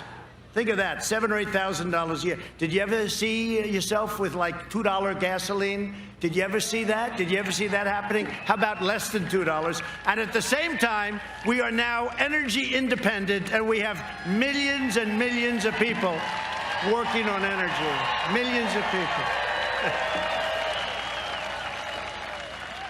Millions of people. No, we're very proud of it. We are independent. We don't have to be in the Middle East. We don't have to be. We're there to protect Israel. We're there to help others. But we don't need it anymore. We used to need it. We don't need it anymore because of what we've done. And by the way, the fracking, this guy, he goes around talking about fracking all the time. I mean, think about it. There will be, under no circumstances, there will be no fracking. Then he gets it. He goes to Pennsylvania, and I love Pennsylvania. And he says, oh, wow, they have a lot of jobs here, about 1 million jobs fracking, right? He goes, I got a problem. So he goes, all right, who the hell cares? I've been saying this for 1.5 years, no fracking. Now he gets up, yeah, we'll let you frack, absolutely. We never said that. And the fake news doesn't ever even ask the question. No, I mean, they don't even ask the question. It is true. They don't even ask the question. I mean, this guy goes through a thing last night with Stephanopoulos. I like George, but he did me 2 weeks ago. He did an interview with me, and it was nasty, right? It was nasty. Last night, it was like a sleeper. Everyone's falling asleep. Why don't they ask him the fact that why for 1.5 years did he say there's no fracking? And then the day he gets the nomination, he goes into Pennsylvania. He knows nothing about Pennsylvania, by the way. He likes to say, I was born in Pennsylvania. That's it. And then they left. Maybe they didn't like it. They didn't like it. I love you too. Look at her. Thank you. Thank you very much. It's very nice. Thank you. But why don't they ask him that? Like, for 1.5 years, there will be no fracking. How about this? I said, oh, the election's over. They said, a lot of these people on the stage, the Democrats, they said, who is going to pay for illegal immigrants' health care? Who agrees to pay? And they all raised their hand. You saw that, right? I said, that's beautiful, but Joe's hand hasn't, but I saw his shoulder. It was moving. Right? Right? Because he knew, his mind isn't so good, so he knows there's something bad going on. He's been doing this for 47 years, so he says, I got a problem. I have no idea what the question means, but they're all raising. So he's like this, and then finally he goes this, and I said, I just won the election. That's great. But then they deny it. Then they go and they deny. I've never seen anything, whether it's that or the fracking or other things, they just deny it like it didn't exist. And they get a free pass from our corrupt media. It's a corrupt media. I used to say fake. I used to think that was one of the greatest things that came up. Fake news, right? That was me. But I said, but now I have to go a step further. It's fake and it's corrupt. And a lot of times I leave the fake off because, corrupt is a stage worse. And I'll tell you, and this is true, it's the single, which just about, it causes the problems. It's the enemy of the people. Our media is the enemy of the people. It's very, very dangerous what they do. And you've never seen it more than the last week between the big tech, and they're working on Section 230. You watch what's going to happen. But you've never seen a more egregious case than what's been happening over the last 3 or 4 years. I will deliver optimism, opportunity, and hope. Speaking of hope, Hope Hicks is here. Where's Hope Hicks? Where's Hope Hicks? The great Hope Hicks. You know, she was tested positive, but she's okay. Where's Hope? We want hope, right? We want hope. I used to say, we want hope. And all these crazy people said, yeah, we want it. Where's Hope? Where's Hope? Come here. Come here. Come here, Hope.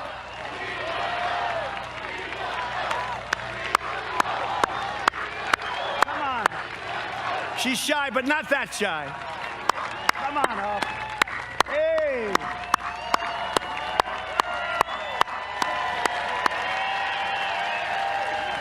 Hope. We want hope. See?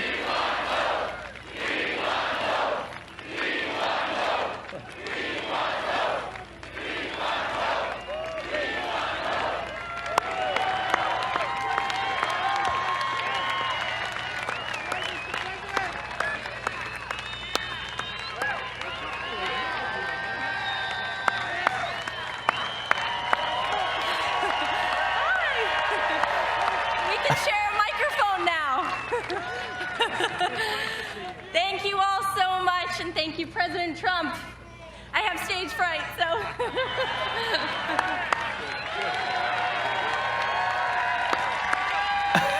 Ah, she's great. So she tested positive, and she got better so fast. It was like, that's called being young, strong, right? Young and strong, but she's been fantastic. Thank you, Hope. We're proud of you, Hope. So Biden will deliver pessimism, poverty, and decline, and that's what he's going to do. Look, you know what drives me when I see he's always criticized, saying, oh, I didn't act fast enough with China. But for 2 months after I did it, he said, I was what? Xenophobic. I said, what does that mean? I was xenophobic. What does it mean, Joe? Tell me exactly, please. Give me a definition. He said, I don't know. That's what they told me to say. But, you know, 2 months later, he's saying, I shouldn't have done it, right? But now his whole line is, I didn't act fast enough. I did it in January. He's talking about it in February and beyond, late February, beyond, that I shouldn't have done it. Then I did Europe, too, very early. I saw big infections in Spain and Italy. You know, I did Europe. Nobody even talks about it. So we did, with over 200,000 people. But remember this, we were expected to lose 2.2 million people and maybe more than that. And our people, whether it's Vice President Pence or all of these people that work so hard on the task force, they've done an incredible job. They've done an incredible job. And when you look at our numbers and when you look at the surge that's taking place right now, and we're going down and Europe is going way up, they used to love to compare us, but we compared very favorably. But now we're making ventilators for Europe and the rest of the world. We're doing things that nobody thought was even possible. So I just want to thank all of the people that worked so hard on that. That's been an amazing, amazing experience. But a guy like Sleepy Joe Biden would terminate our recovery, delay the vaccine, prolong the pandemic, and annihilate Florida's incredible economy. Your economy is starting to boom with a draconian, unscientific lockdown. And you know what happens with the lockdowns, right? You know what happened to people when they're in the lockdowns. Biden's plan will crush America. My plan will crush the virus, and America will be in a position very soon like it was never in before. That's what's happening. This week, even the failing New York Times had no choice but to quote, and they put a statement, probably the writer of the article has been fired since, it's been 3 days. But they said, experts are, this is quote, experts are saying with genuine confidence, New York Times, that the pandemic in the United States will be over far sooner than anybody expected. Isn't that nice? That's the New York Times. Can't believe it. I heard that. I said, give it to me again. Let me hear that again, because I don't believe it.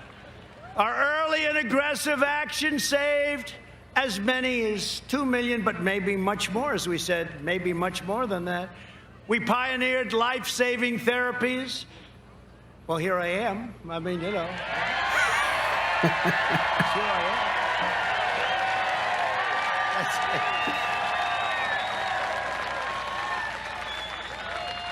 I don't know what the hell they gave me, but I'll take some more of it right now because I felt. No, I had something Regeneron, great. It really, you know, the antibody things. And Eli Lilly also makes something very similar, and we're having a lot of it produced right now, and we're going to be delivering it, and it's going to be something. But, you know, our fatality rate, 85%, think of it.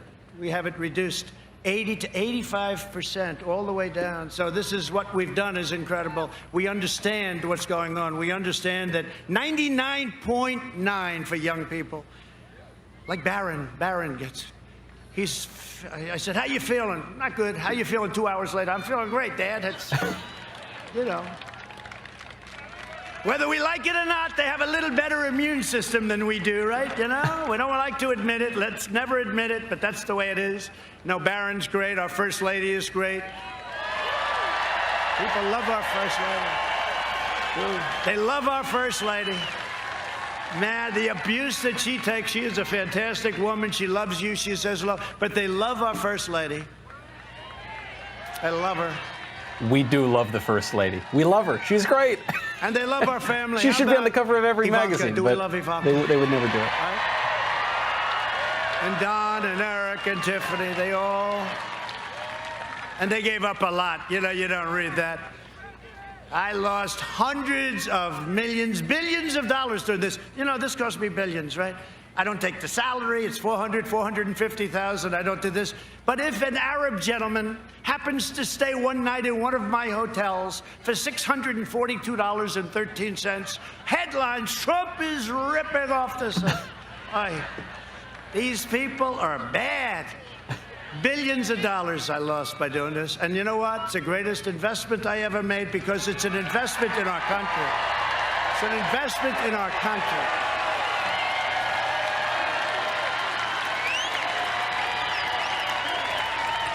Thank you. The greatest thing I've ever done. And we are doing things that nobody else would have been able to do. And I'm only doing it because of you. And, you know, when you think we're doing it together. But we are the difference between having a great country, and our country's going to be at a level in 2 years, 3 years. We need a little time to seed some of the things we've done. We still have more regulation cutting to do. We've cut more than any other administration in history by far, but we still have more. You know, it used to take 18, 17, 20, 21. It would take years and years, 21 years to get a highway approved. And then usually it didn't get approved. And it would cost hundreds of times more than anticipated. We have that down now to 2 years and probably 1. I mean, things like that. And it may get rejected for environmental or safety reasons. That's okay. But it's going to go quickly. There's no reason. You've seen the charts. I put them up. All the process that you had to go through to get a simple thing done. And now we're building refineries. We're building incredible things, things that were not. If somebody applied for a refinery in the old days, people would laugh at them. They'd say, you never get that approved. If you go to Louisiana, you take a look, in Texas, you take a look at what they're doing in terms of refineries, right? It's incredible. The things we're doing are incredible. And that's all because of us. So this is the greatest thing I've ever done because nobody would be able to do what we as a group have been able to do for our country. So I'm working to make the antibody treatment that I received available to anybody that needs it free, because it wasn't your fault. It wasn't your fault. And I view it, I mean, they call it a therapeutic. I view it as a cure, because I didn't feel too good. I didn't have a temperature in a lot of years. All of a sudden, sir, you got a little temperature going there. Oh, that's great. And I woke up, and I'm telling you, it was literally the following day. I couldn't get, and Walter Reed Hospital, one of the great, Walter Reed Military Hospital in the world. But I want to thank Johns Hopkins, too. The one thing when you're president and you're not feeling too good, you're laying in bed, there's about 14 doctors surrounding you. Where are you from? Everyone's like a who's who. But no, what they did is incredible, and we're making that available to everybody that needs it. I've signed an emergency declaration. We're telling everyone to get it approved. And we want to thank Dr. Hahn at the FDA. They're working very, very hard to get it approved very quickly. We're trying to get things approved in a matter of weeks. It used to take years. That includes other drugs for other things where you'd have many, many years and a person's terminally ill and they go to Asia or they go home. If they had no money, they'd have no choice. They go home and they die. But we have incredible drugs, but it would take another 4, 5, 6 years. It would take 10 years. We've cut that number down in half, maybe even more than half, for other drugs, cancer drugs, etc. But we have a thing called Right to Try. I talk about it every once in a while. I'm so proud of it. It has had such an incredible impact. Right to Try, it's a great name to me. And it's somebody is terminally ill, and we have a drug that looks really promising, and they're not allowed to use it because they're afraid it's going to make the person sick. I said the person is going to die. But not that easy, because you had the drug companies didn't want to take the liability, you had the country didn't want to take the liability. The drug companies, as an example, they didn't want to have it on their records because somebody's that sick and it looks bad on their records, the person didn't make it. So I said, what we'll do is we'll set up a different sheet. We'll set up a different sheet, and maybe we won't even count it if somebody is so sick. And then, of course, you had the insurance companies. They hated the idea. And we got them in a room. And we had a very strong document that there will be no liability to the country, and you have an absolute right to try. So somebody's terminally ill, you have no idea how many people have been saved by doing this. Some incredible stories. So, I mean, that's one of many, many things. That's one of many, many things. People don't even talk about it, but it's been, it's been just an incredible privilege. Through Operation Warp Speed, we will have 100 million vaccine doses before the end of this year. The vaccine will end the pandemic once and for all. And frankly, I'll say it, and they'll hate this. Well, they'll actually love it. Even without the vaccine, the pandemic's going to end. It's going to run its course. It's going to end. They go crazy. He said without the vaccine. Watch. It'll be a headline tomorrow. These people are crazy. No, it's running its course. We're rounding the turn. You see the numbers. We're rounding the turn. And, this state 3 months ago, you know what happened? 3 months ago, we had a surge here. We had a surge in Texas. We had a surge in Arizona. Great governor in Texas, great governor in Arizona, great people. And you have a great governor here. We had surges, and they went up, and they went down. And now you're at your lowest numbers. And you're open, and you didn't close, and it's just amazing, right? It's great. So we're joined today by one of the greatest governors in our country, and I know a lot of good ones, and I can tell you there's some really bad ones too, but this is a great one, Governor Ron DeSantis. Governor, where is he?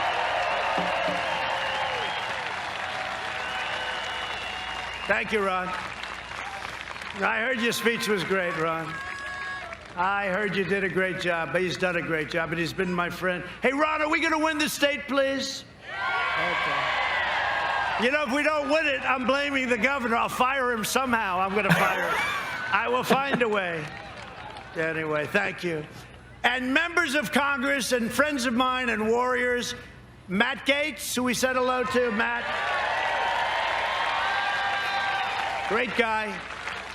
Great guy. Is this your area a little bit? No, not too much. But they know him. Everybody knows.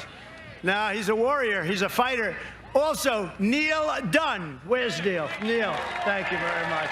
I like your tie, Neil. I like your suit and your tie very much. That's great. And another man who knows so much about the military, I'll call him a lot, Mike Waltz. Mike. He knows so much about the military. Good. The both of them. The both of them. Good. Great job. Thank you. Great to have you, fellow. Congressional candidate Kat Cammack. She's fantastic. Where's Kat?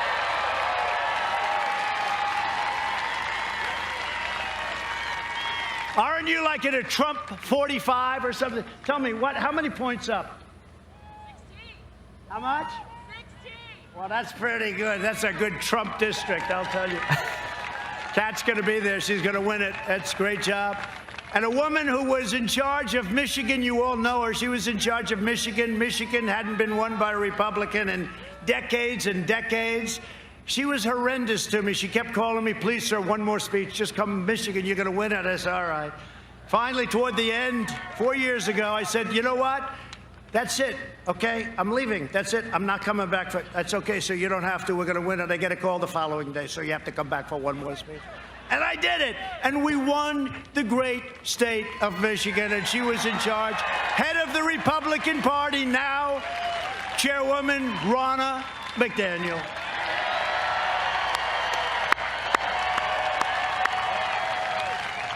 Oh, she's great. She doesn't stop. How are we doing in Michigan, by the way?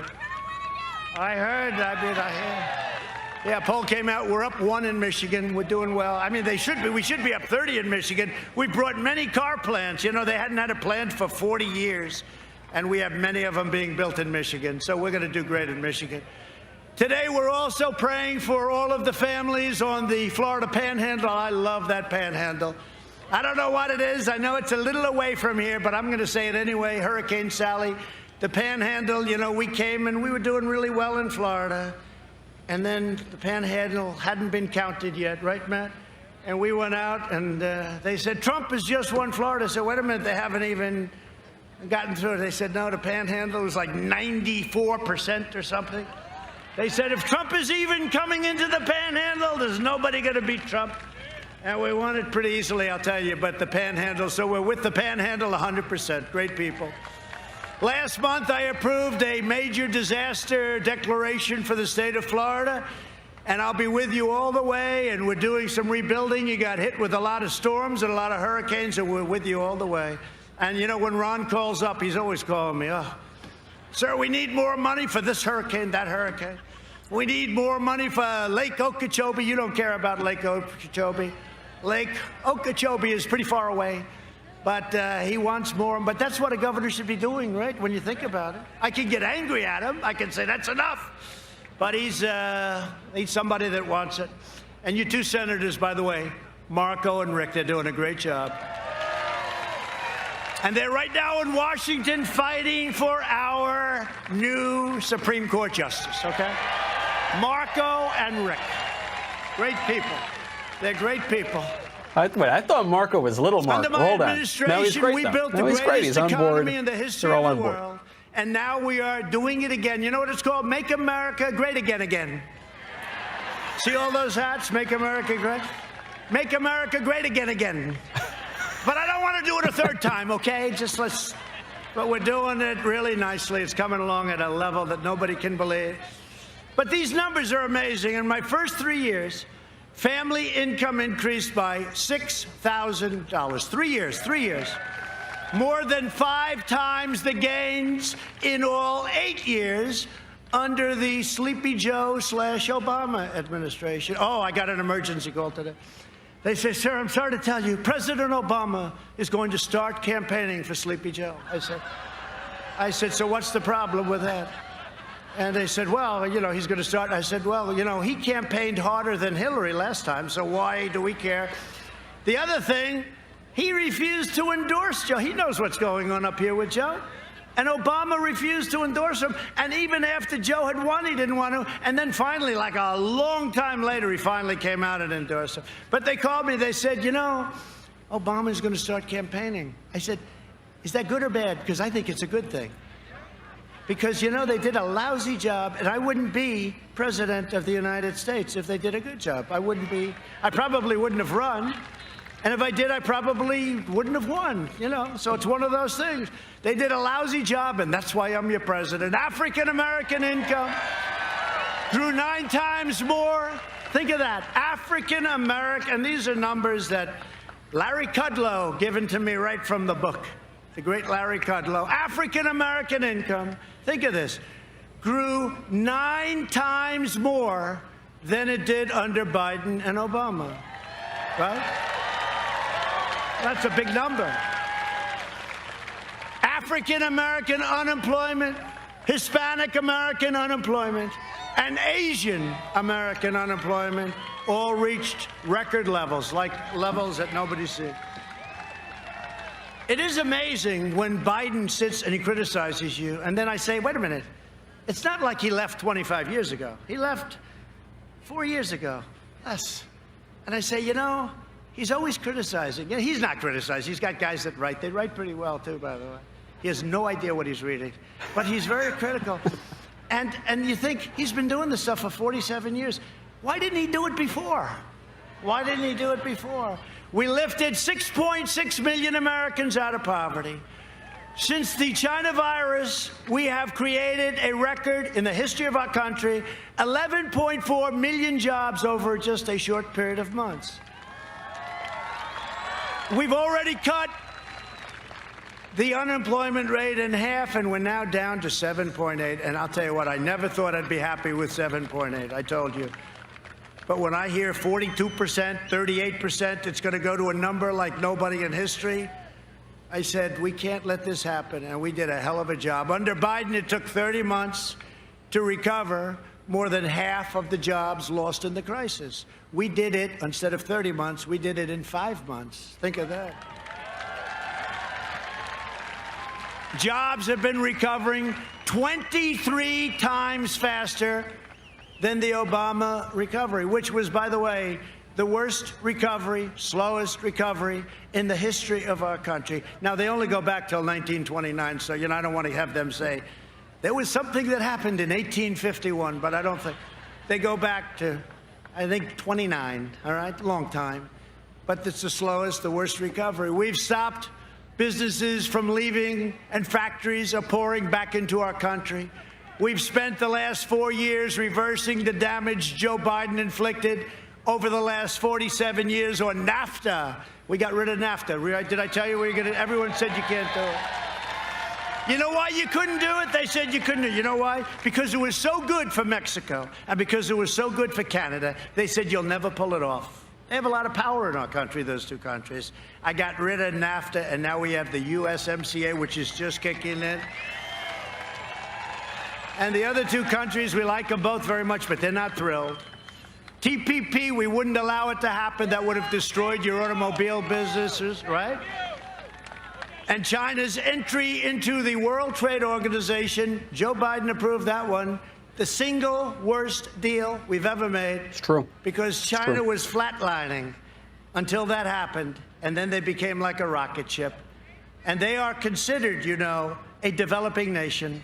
And I said, if they're a developing nation, then we're a developing nation too. Because as a developing nation, you get tremendous bonuses, and it's ridiculous.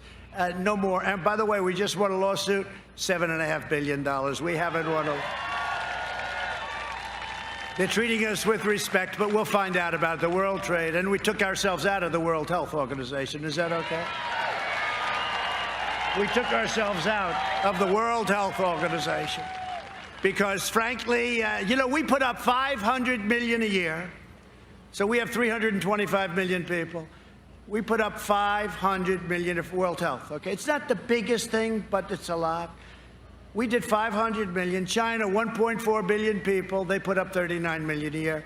Other than that, it's a very fair deal, okay? This is the kind of stuff that I see this stuff. I could tell you 100 different stories. It's so stupid and so unfair. So we took ourselves out. They're dying to have us back in. I could go back in for about $3 a year. He screams, don't go back. That's the problem. If I went back for $500,000, right? I'd be criticized. The Democrats would say, what a terrible thing to do. It's incredible. Deal after, I could tell you hundreds of stories, but we just take care of it all, and we do it really well. For decades, our politicians spent trillions of dollars rebuilding foreign nations, fighting foreign wars, and defending foreign borders. But now we are finally protecting our nation, rebuilding our cities, and we are bringing our jobs, our factories, and our troops back home to the USA. They're coming back. And we've achieved energy independence, and we've done it while protecting our pristine environment. Right now, we have the best numbers from an environmental standpoint that we've ever had. All this talk, Paris Accord, which was a total ripoff of our country. But all of this talk, we have the best numbers that we've had ever. Now, ever, I always have to preface it, because these people, ever, meaning, let's say over the last 50 years, Because, once you get back too far, we had no people, right? I could say the best in over 200 years. Well, 200 years ago, I wouldn't say we had too many factories. I recently signed an order placing a moratorium on offshore drilling off the coast of Georgia, North Carolina, South Carolina, and a place known as Florida. Are you okay with that? You okay with that? The one that wanted it more than anybody else was Florida. Florida didn't want to see sludge coming onto their beaches, so you're not going to have it. So I just signed that up. And so you're all protected, and Matt worked very hard on it.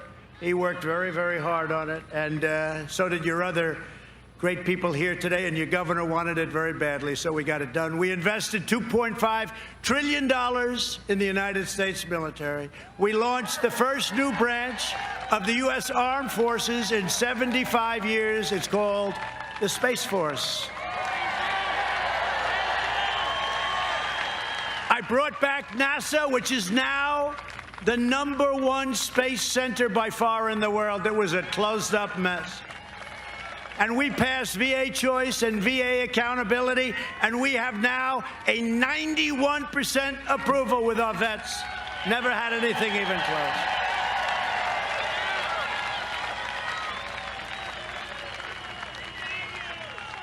close. We beat down ISIS, took 100% of the ISIS caliphate in Syria. You saw that? And Iraq. And when I came in, it was a mess. It was all over the place, and we did it. We have generals that are so incredible. The real generals. I'm talking not the paper generals. We have some of them, too. We have some highly overrated generals, and we have some great ones. But these guys were unbelievable. We took 100%. Remember, I said, all right, we're coming home. We got 99%. They said, no, the paper. They said, we want 100%. I said, we're at 99. I want to bring them home. No, we want 100. So I stayed for another couple of weeks, and we took 100%. And we killed the leader of ISIS, who's killed so many people, al-Baghdadi. Right? And we took out the world's #1 terrorist and the #1 mass murderer, probably, well, for a long time. Killed many American troops, killed many people.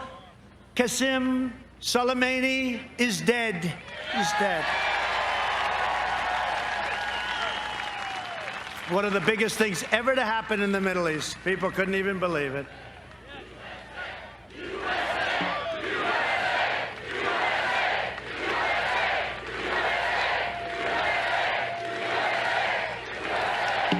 And I withdrew from the last administration's disastrous $150 billion, $1.8 billion in cash, disastrous Iran nuclear deal. And you know what? When we win, the first call I'm going to get, and I'm not doing this as anything, and I'm not trying to taunt anybody, but because it makes sense. Their economy has gone to hell with our sanctions and everything I've done. When we win, the first call I'm going to get is a call from Iran. Let's make a deal. And I'm going to get calls from other countries. They all want to make a deal. I said, let's see, because their dream is that Sleepy Joe wins. Because if Sleepy Joe wins, China will own the United States.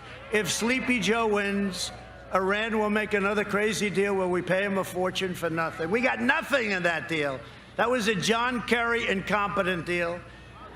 And the only time he got up, instead of walking away, was to go to a bicycle race. Remember that? 73 years old. And that's when I pledged I will never, ever enter a bicycle race. And he fell and he broke his leg and his shoulder or something. But at least it forced him away from the table. I thought maybe we got lucky. I kept my promise, recognized the true capital of Israel, and opened the American embassy in Jerusalem. I also recognized Israeli sovereignty over the Golan Heights. They've been talking about that for 52 years. They'd fly in, fly out. 52 years. I got it done in about 2 hours. And instead of the endless war, we are forging peace in the Middle East. In fact, I got 3 Nobel Peace Prize nominations. Only one for the Middle East. Only one for the Middle East. Let's see what happens. Let's see what happens. But, you know, I tell you, because they don't cover it. When Obama got it, he just said, what did I do? He had no idea what he did. And they made it a big story. When I got it, I did a good job. Kosovo, Serbia, you know, they were killing each other for many years, killing lots of people. It was like just they fight for years and decades and centuries, and they just fight. And we're making these trade deals. I said, wait a minute, well, we're making the deals. Let's put these two countries together. Let's save a lot of lives. And it was easy because, you know, we have all the cards. We have the money. We have the trade. We got them together. We made wonderful deals for our country, but as part of the deal, we got them together, economically together. Isn't that good, right? Nobody can believe it, but that's the way you do it. I did more in 47 months than Joe Biden did in 47 years, and it's true. But now the Democrats are pushing the most far-left agenda ever put forward by a presidential nominee. You know, it's an amazing thing. This is the weakest presidential.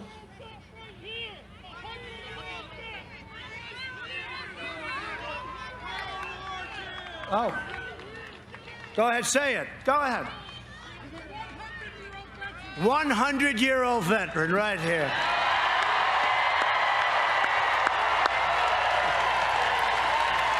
Wow.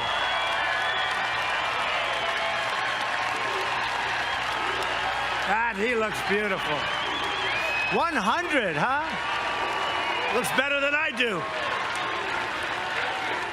100, that's great. What's your name?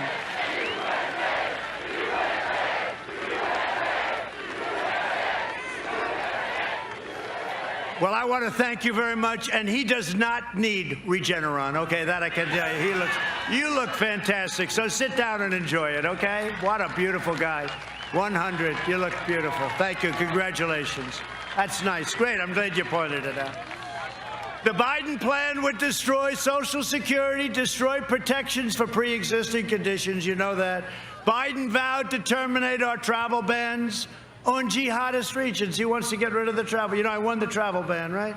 So that countries that hate us, countries that want to hurt us, they can't send their people. Somehow that makes a little sense. 105? Come on, that's beautiful.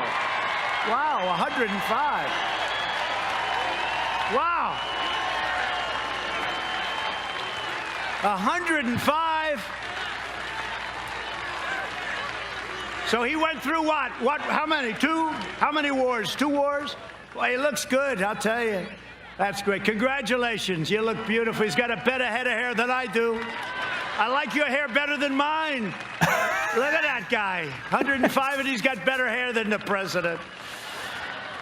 Good. Enjoy it. Thank you very much for being here. We appreciate it. 100 and 105. Beautiful. Thank you very much. So they want to surge refugee admissions by 700%. This was agreed to with Crazy Bernie, opening the floodgates to radical Islamic terrorism. We're not doing it. He'll ban school choice, which we have to have. So important. They want to end charter schools. You know why? Because he's controlled by certain people. You know who the people are? And I say it with hesitation because I have tremendous respect for teachers, okay? Tremendous respect. I love teachers.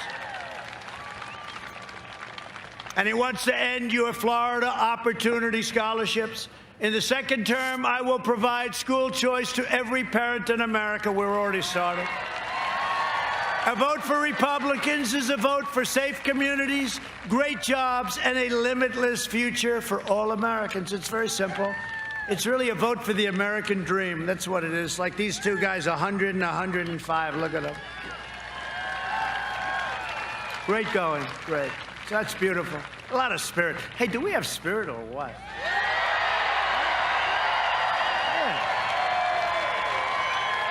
Well, that's one thing even the fake news admits. Our level of enthusiasm, the Trump, whatever the hell you want to call us, the group, is off the charts. I believe it's the highest in the history of elections, but not just in the history of the country, in the history of elections. In history. Pericles, and his level of enthusiasm is called non-existent. It's non-existent. There is no enthusiasm. You go through the communities, there's signs on every Trump Pence, Trump Pence, Trump Pence. I mean, you have to see it. It's like unbelievable. You don't see Biden stuff. You don't see it. We have the greatest level of enthusiasm, they say, I don't know, that they've ever recorded. And by the way, one other thing. Gallup came out with a poll the other day. You saw it, right? 56% of the people in a pandemic are better off now than they were under the Obama or Biden. And it's the best number, I think they said, ever recorded. And we're in a pandemic. It's not anybody's fault, but we're in a pandemic. 56. There's another one that's even more interesting. 62% of the people polled, this was Gallup, I think, 62% of the people polled, right, said they're lying. If that's the case, we're going to have the greatest landslide in history.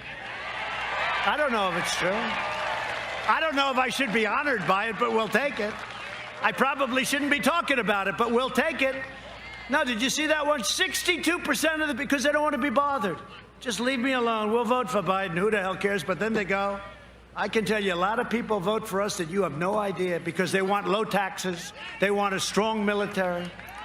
They want a lot of things that we're doing. Over the next 4 years, we will make America into the manufacturing superpower of the world, and we will end our reliance on China once and for all, which we're already doing. We will hire more police, increase penalties for assaults on law enforcement, and we will ban deadly sanctuary cities. Thank you. We will uphold religious liberty, free speech, and the right to keep and bear arms, your Second Amendment. We will strike down terrorists who threaten our citizens, and we will keep America out of the endless, horrible, ridiculous foreign wars. We will maintain America's unrivaled military might, and we will ensure peace through strength, and that's what we have. We have now the greatest equipment any country has ever possessed, the greatest in the world, all made in the USA, by the way. We've restocked, we've rebuilt, we have the greatest fighter jets, missiles, rockets, ships. We have the greatest military ever. Russia, China, everybody is envious. They know. Everybody is envious. We have the hypersonic missiles that you used to hear about. We didn't have them because other countries were stealing our plans from the Obama administration. But we now have hypersonic missiles. We have the greatest military ever. And we did it very, very quickly. And I only hope to God, you know, our whole nuclear arsenal has been redone. Hope to God we never have to use it. But the fact that we are so strong, when I came here, you heard the story. One of the generals, most highly overrated general I've ever met, actually. He said, "Sir, we have no ammunition." I said, "No president should ever have to hear that. We have no ammunition." Now we have so much ammunition, we don't know what the hell to do with it. All made in the USA. We will end surprise medical billing, require price transparency, already signed, and it kicks in on January 1st, and further reduce the cost of prescription drugs. We will strongly protect Medicare and Social Security, and we will always protect patients with pre-existing conditions. Please remember. And we got rid of the individual mandate from Obamacare, which was a disaster. And if we can end Obamacare, we'll end up with a much better health care at a much lower cost with protection for people with pre-existing conditions. So we'll see how that all works out. America will land the first woman on the moon, and the United States will be the first nation to land an astronaut on Mars, our space center, NASA. By the way, is that a beautiful sight? Look at that plane. I mean, I hate to tell you, but I have the exact same plane at home. It's true. The exact same plane. Except it's a different company that made the engines. I think those are Pratt & Whitney, and I have Rolls-Royce. I'm sorry.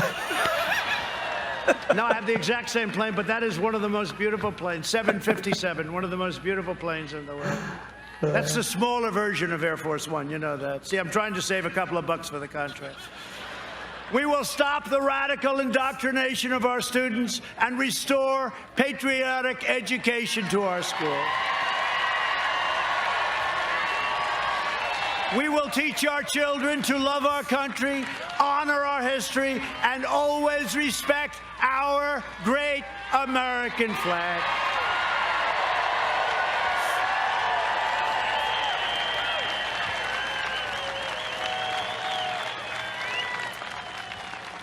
And by the way, you see what's happening with all these sports leagues that don't respect our country, right? They're going down the tubes. Their ratings are down. The NBA's down 70%. Because you know what? People don't want to hear it. They want to watch sports. They've got enough politics. They don't want to hear it. So you know what? It's too bad, but that's the way it is. Stand proud for our flag and stand proud for our anthem, right? And we will live by the timeless words of our national motto, "In God we trust." For years, you had a president who apologized for America. Now you have a president who is standing up for America and standing up for the great people of Florida, right? So get your friends, get your family, get your co-workers, get everybody. Even if you have a boss, get the boss and say, "Boss, I'm going to rip you out of your office. We're going to go and we're going to vote." Go vote. It's the most important election in our history. This is more important than 4 years ago. Most important election in our history. Early voting starts on Monday, so remember. And keep your eyes open when you watch these ballots coming in. Thank you. I love you too.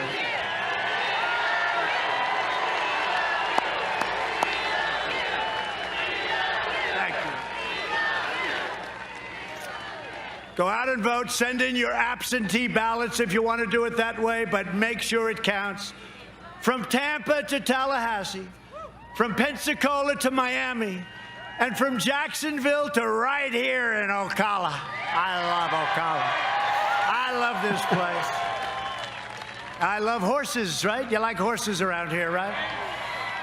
A lot of friends who live here. We inherit the legacy of Florida patriots who gave their blood, sweat, and tears for this beloved nation. We stand on the shoulders of American heroes who crossed the oceans, blazed the trails, settled the continent, tamed the wilderness, laid down the railroads, dug out the Panama Canal, raised up the giant skyscrapers, won 2 world wars, defeated fascism and communism, and from here in this beautiful, wonderful state with that fabulous sun, landed our brave American astronauts on the face of the moon, right? We made America into the single greatest nation in the history of the world, and the best is yet to come. It's coming fast. Proud citizens like you help build this country, and together we are taking back our country. We are returning power to you, the American people. That's happening now. With your help, your devotion, and your drive, we are going to keep on working, we are going to keep on fighting, and we are going to keep on winning, winning, winning.